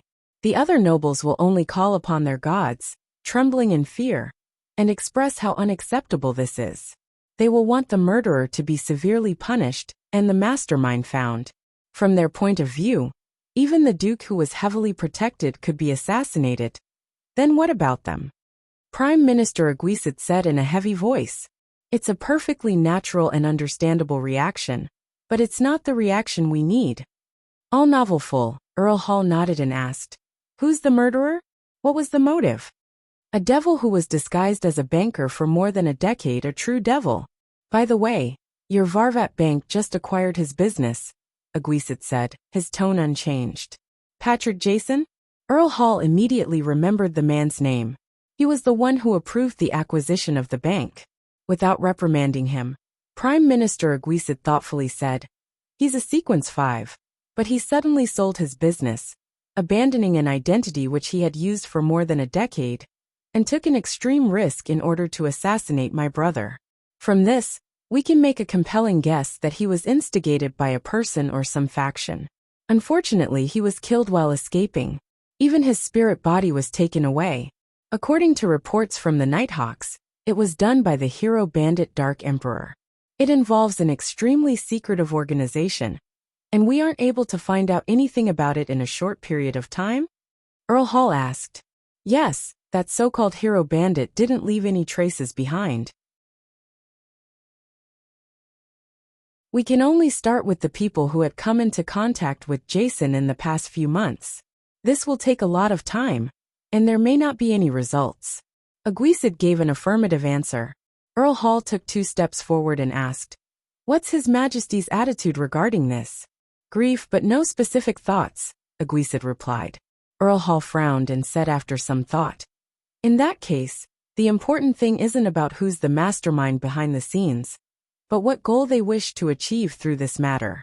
If they want war, or to restart the conflict in the colonies, then we need to tell the masses that the one instigating Patrick Jason was the Fasak Empire, and we would fabricate a detailed process and provide seemingly convincing evidence. In the past several centuries, this northern neighbor of ours has always played a similar role, and I think everyone is already used to it. I don't think there's any doubt that it's very, very, very normal for the barbarians to do this sort of thing. And the masses will be afraid of them." Prime Minister Aguisid curled the corners of his lips, without intending to smile.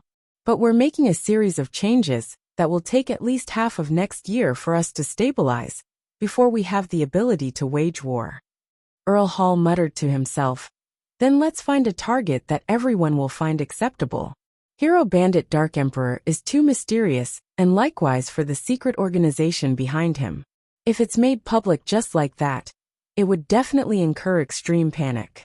People are always afraid of the unknown." "Yes, what about the Aurora Order?" They assassinated that pervert from Intis a few months ago. It wouldn't surprise anyone if they do anything else. Their reputation is bad enough. Their situation has already been repeated by the papers numerous times, to the point of becoming a horror element or classic antagonist in many novels.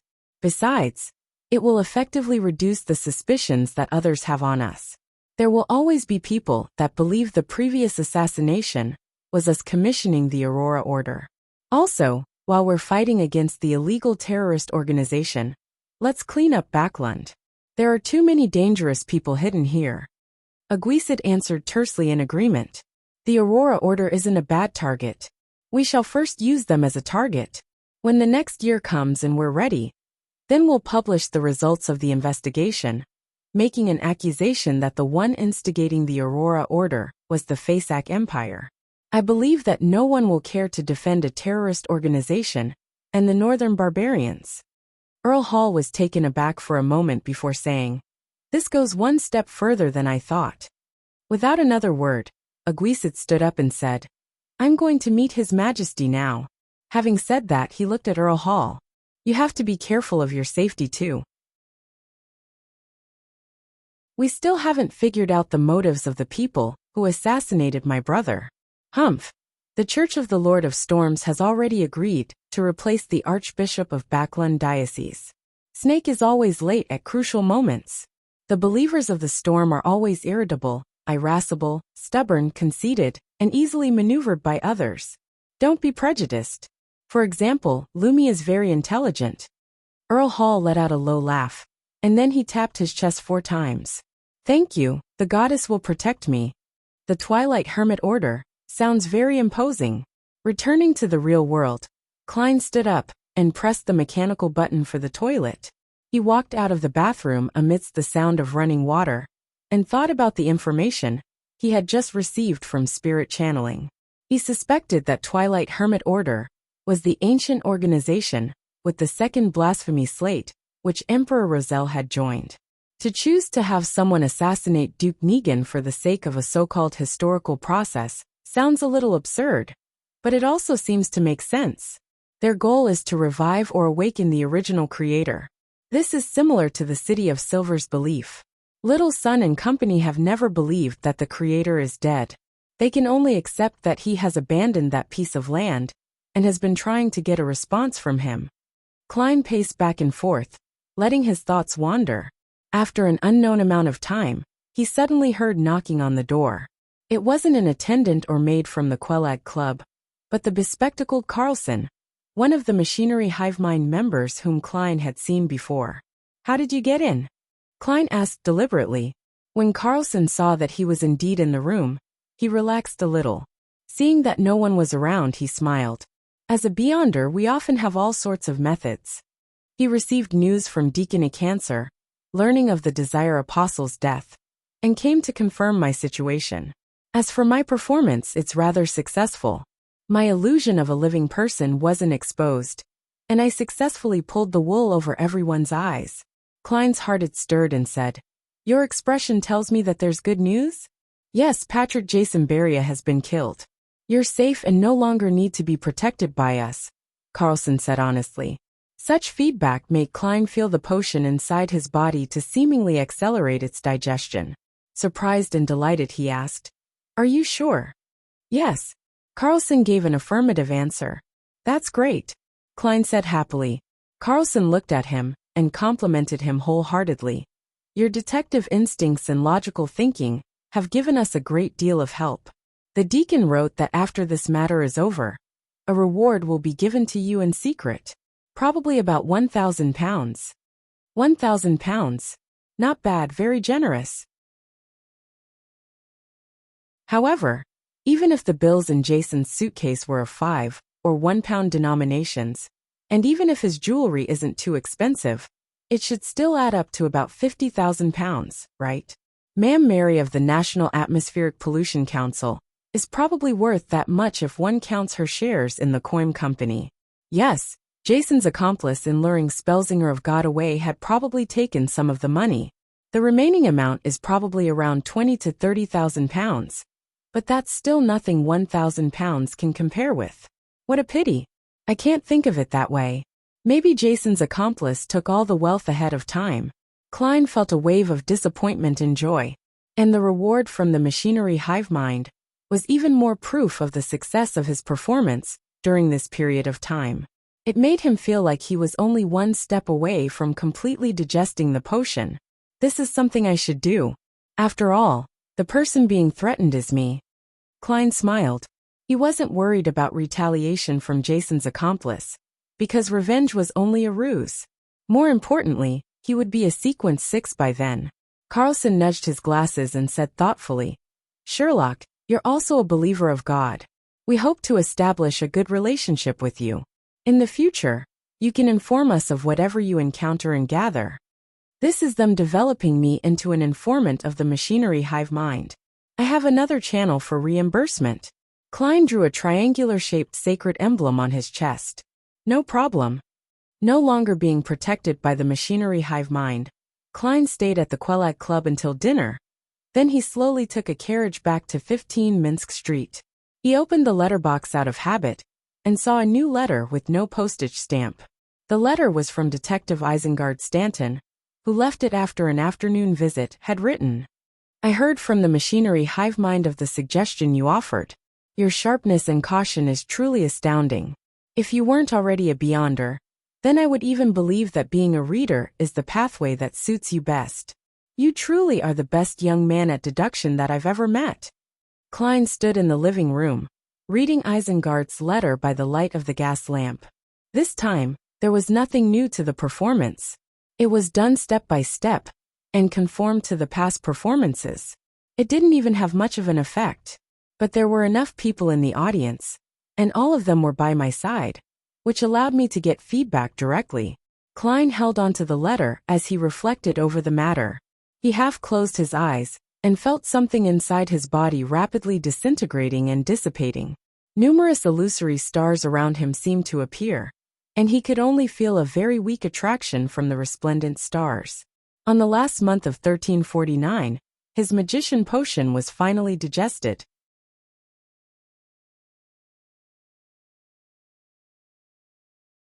Chapter 429. Various parties. The street lamps at night illuminated the wet ground, which was sent splashing by the occasional horse carriage that passed by. Backland was located in the middle of the kingdom, only dozens of kilometers from the Sonia Sea, and it rained frequently all year round. The highest temperature in July was only 28 degrees Celsius, and the lowest was around 2 degrees Celsius in winter.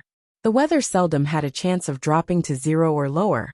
But this didn't stop people from feeling the cold here.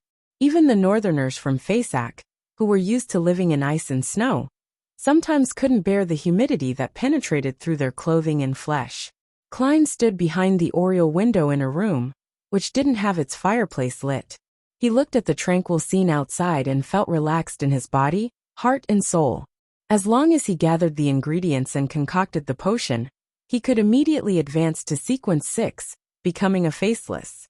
The magician potion has been completely digested. The Desire Apostle was personally finished off by me, and he failed to escape. The Aurora Order's search of the Fool's believers is still going in circles. Apart from Mr. Azek being pursued by an unknown faction, and the problem of the potion ingredients, I'm temporarily not troubled by anything. Klein leaned his body forward and took in a breath of air. He then looked at the fog that had condensed on the windows. The reason why he had risked his life to intercept the Desire Apostle was because he was afraid that the other party would have other plans, and, thus, smoothly escape from the pursuit of the official Beyonders. At that time, he might be remembered for his crucial advice and be avenged afterwards. As a cold-blooded, a devil was unlikely to take the risk of avenging his comrades. But that didn't mean that they wouldn't choose to vent their anger on someone who nearly caused their death. This operation was definitely necessary. Perhaps someone from the Twilight Hermit Order is somewhere receiving him. Once the Desire Apostle escapes, and with me not having any relevant information, perhaps I'll be prepared against a sequence 5, believing that I would be pretty safe once I advanced to Faceless. But the Desire Apostle might very well use the information provided by the Abyss card, and the Twilight Hermit Orders help to advance to become a high-sequence Beyonder. Such a development is quite scary if I think about it. One is required to inflict the finishing blow of justice. Klein reflected over what had happened this afternoon and summarized his experiences and lessons. After enjoying the night scenery for a while, he returned to the sofa and sat down to think about his future plans.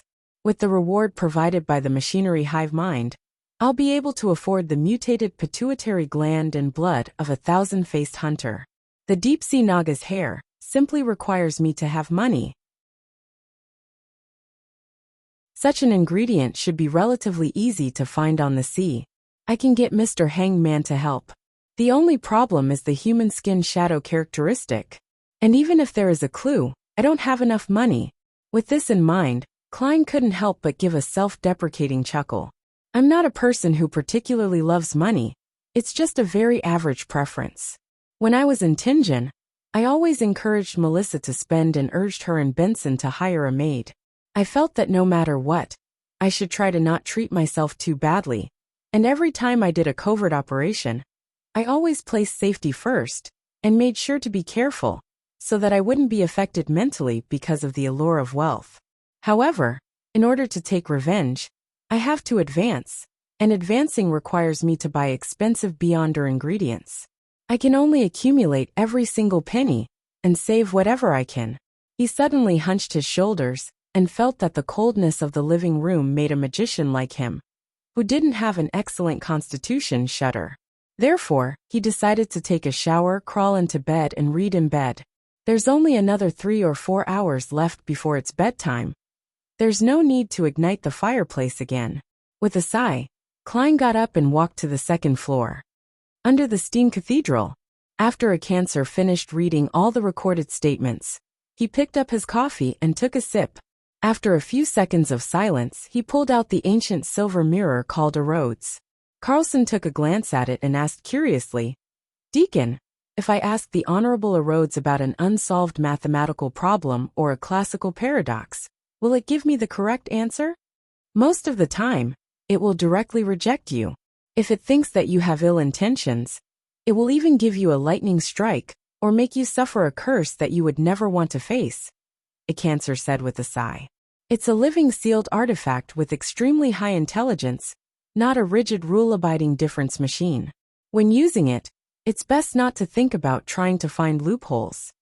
Carlson looked around at his teammates and kindly suggested, "Deacon, let me ask the question for you. I have nothing I need to hide." He straightened his back and assumed an open, honest posture. A cancer smiled bitterly and said, "There's no need. I already know what I need to know. I'm no longer afraid of similar questions, and occasionally, the Honorable Rhodes will ask very profound questions.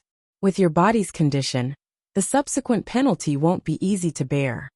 With that said, he clenched his fists before spreading his fingers apart and gently stroked the surface of the mirror thrice.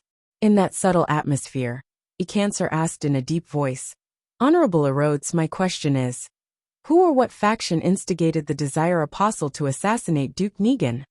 The silver mirror didn't show any changes for a while.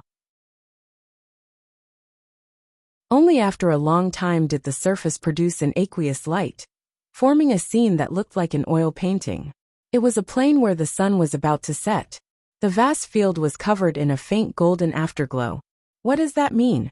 Carlson and the other members of the machinery hive mind looked at each other, unable to understand. Even though one of them was a beyonder who had advanced from mystery prior and was no stranger at reading revelations. Twilight, the symbol of the end of life? A sect that believes in death, or lunatics that believe in the apocalypse? A mystery prior said after some deliberation. Carlson nodded in agreement. "I think it's the latter." A cancer ignored their discussion because Rhodes's question had already appeared. "What color of underwear do you like best?"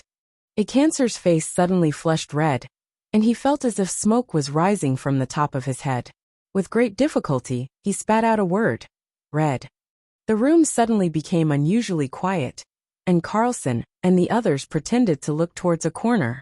A cancer sat down wearily and scratched his fluffy hair, ready to ask the second question. Carlson couldn't bear it as he said, "Deacon, let me try." "Try not to reach the punishment phase." A cancer finally nodded in agreement. Carlson confidently mimicked the deacon's actions, gently stroking the surface of the silver mirror 3 times, while the other members gathered again. Honorable Erodes, my question is, who are the accomplices of the Desire Apostle? The aqueous light stirred as the scene changed.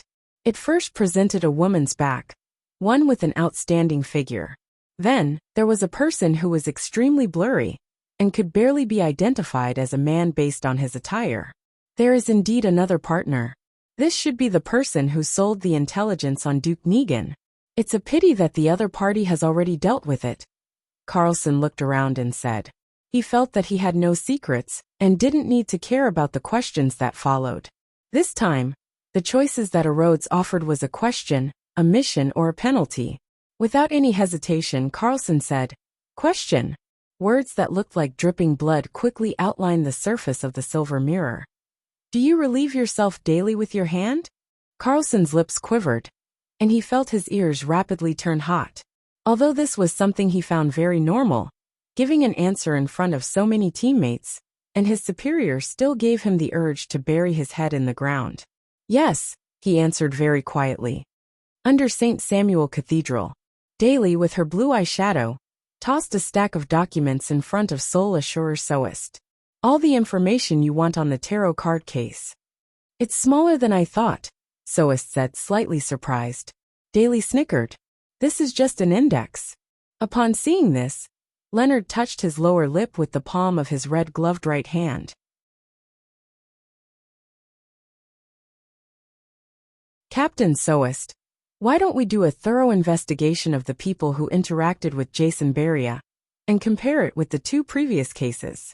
There might be clues to the organization that is symbolized by tarot cards. Duke Negan is a devout believer of the Lord of Storms, and he represents the interests of the Church of the Lord of Storms in the political scene.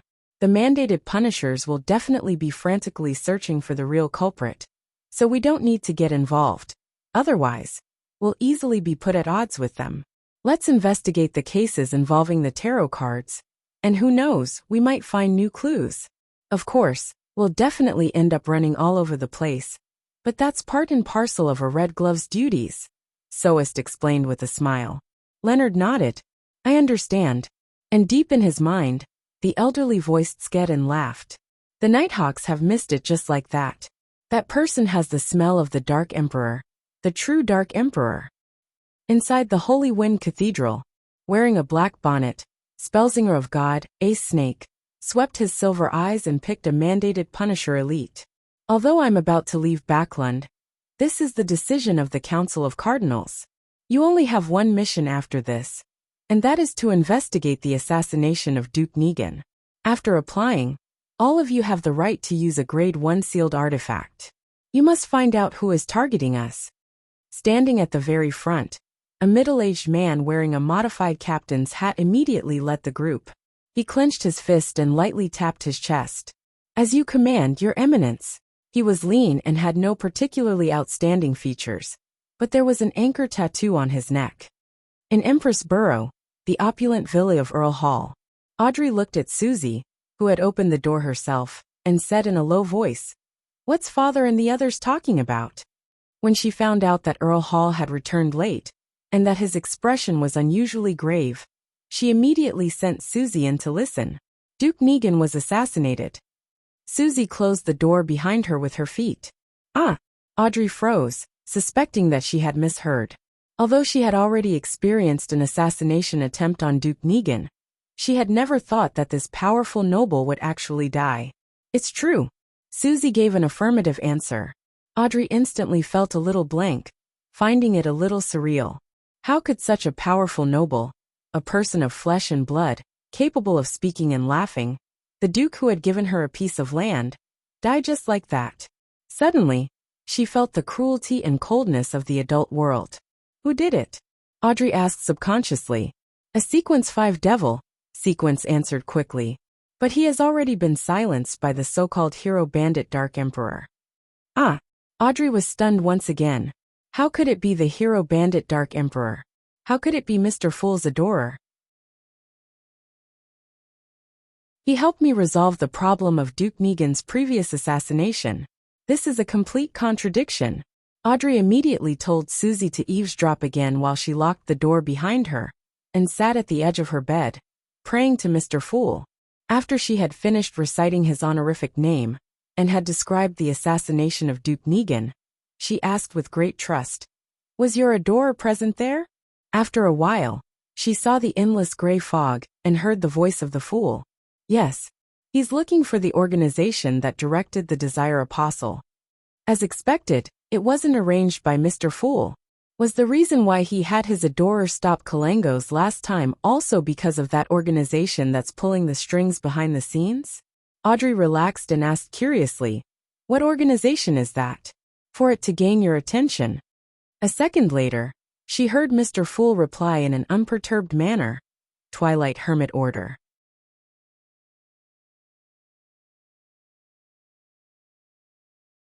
Chapter 430. A Brand New Day. Twilight Hermit Order. What kind of organization is it? Why haven't I heard of it?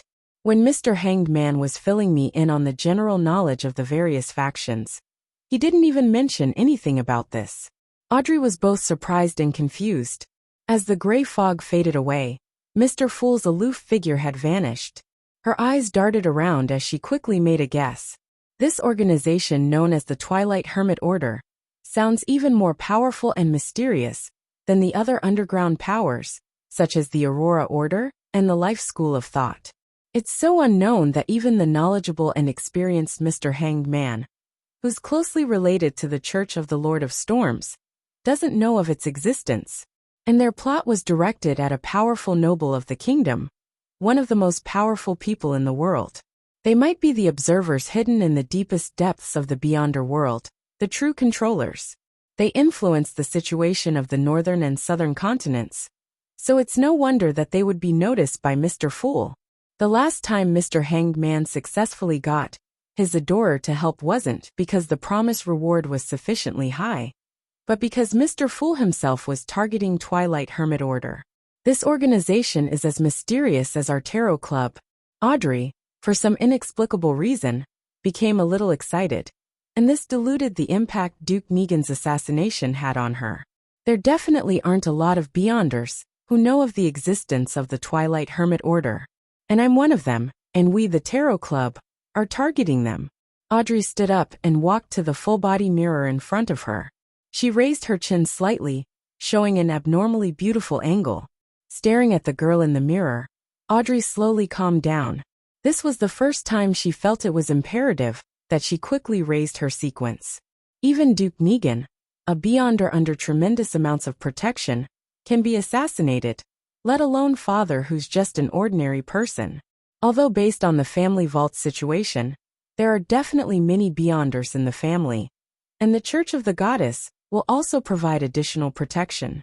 However, this doesn't ease my heart. Duke Negan's guards aren't any weaker than what we have. All the best, Audrey. Get to sequence 7 as soon as possible, then sequence 6, and then hide in the darkness. I'll be my father, mother, and brother's last line of defense. The capital of the Rorstad Archipelago, the city of generosity. The Blue Avenger was once again passing by, moored at the port, giving sailors a chance to indulge and vent. Alger Wilson changed into a robe embroidered with storm patterns and went to the largest cathedral on the archipelago, the Cathedral of Waves. It was classical in style, and it mostly used stone pillars and arched structures, and it had a towering dome and 2 clock towers. In the early days of colonization, the pioneers often had no time to build a cathedral, which brought about very serious consequences for them. Surrounded by tribes, jungles, and ancient buildings, they would often die mysteriously in great numbers for no reason at all, even after they had conquered the region. This situation, which had caused a great panic, gradually deteriorated after the cathedrals of the various churches were built, becoming something that happened only once in a while. Standing in front of the cathedral, Alger was in no hurry to enter. Instead, he looked through the narrow windows at the dark and mysterious atmosphere and the warm candlelight that illuminated the activity area. A few seconds later, he entered the grand prayer hall, clenched his right fist, and struck his left chest. He turned to the bishop facing him and said, "May the storm be with you. May the storm be with you."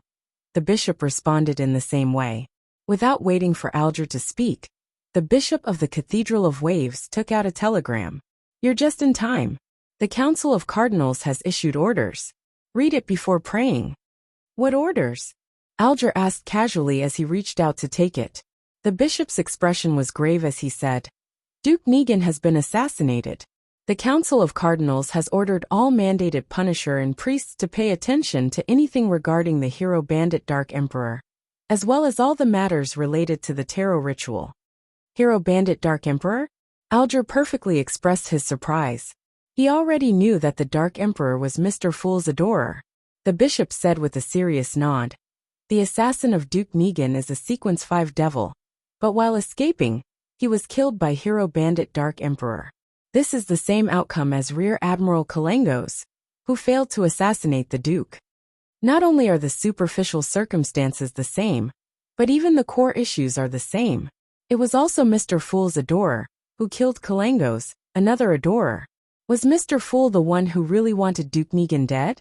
No, if it were really him, then he would have warned Kalengos the last time to be careful of Miss Justice, so as to not expose his identity on the spot. Mr. Fool is paying attention to the truth behind the assassination, and the real murderer? Who could it be? Or which organization would receive so much attention from Mr. Fool?" Alger instantly thought of many things, and made a preliminary judgment.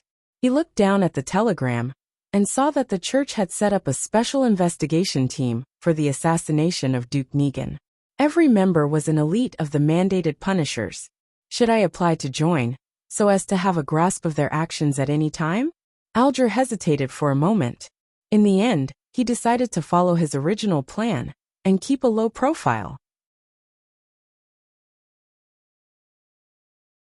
With a brand new day, Klein slept until he woke up naturally.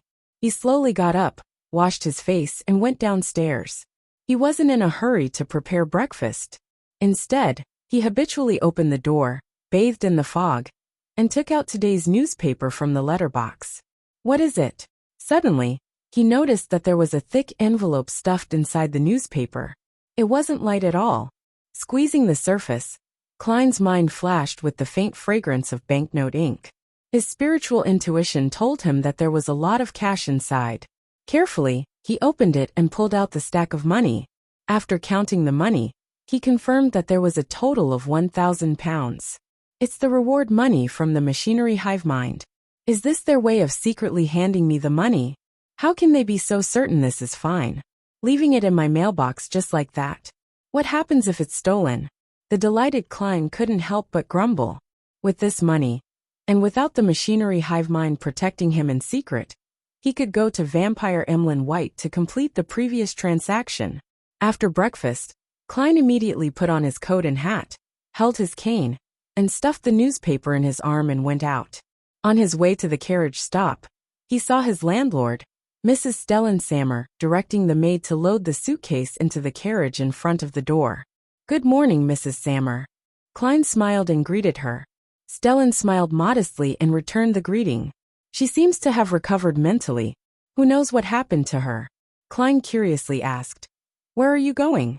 "It's almost New Year's. Mary gave Luke some time off in advance. We're going to Desi Bay to usher in the new year," Stellan said proactively. We've been to a few of the cities there, including the famous coastal towns. This time, we're preparing to go to Fainapotter. I've heard that the scenery in Seville City is quite good." Klein replied in jest, "How enviable. What about you, Detective Moriarty? Where do you plan on spending the new year?" Stellan asked with a smile. "I'm probably staying here." "Oh right. I have to prepare some tools to repair the wall which Stuart had previously shot a hole in." Klein smirked and said, "Back to Mid-Seashire, where the winter smells different." The smile on Stellan's face became even more obvious. "I hope to meet you at Desi Bay in future New Year's Eve celebrations." South of the bridge, Rose Street, Harvest Church. Upon seeing Detective Sherlock Moriarty in his black tweed coat, Emlyn White, who was carefully wiping the candle stand, smiled. He combed his hair, walked over with his head held high and said in a low voice, There's information on Jason Beria. A sanguine knows him. I have his information as well. Klein smiled as he handed the newspaper over. The headline read, "Yesterday His Grace the Duke of Negan assassinated, a true devil plundering the land."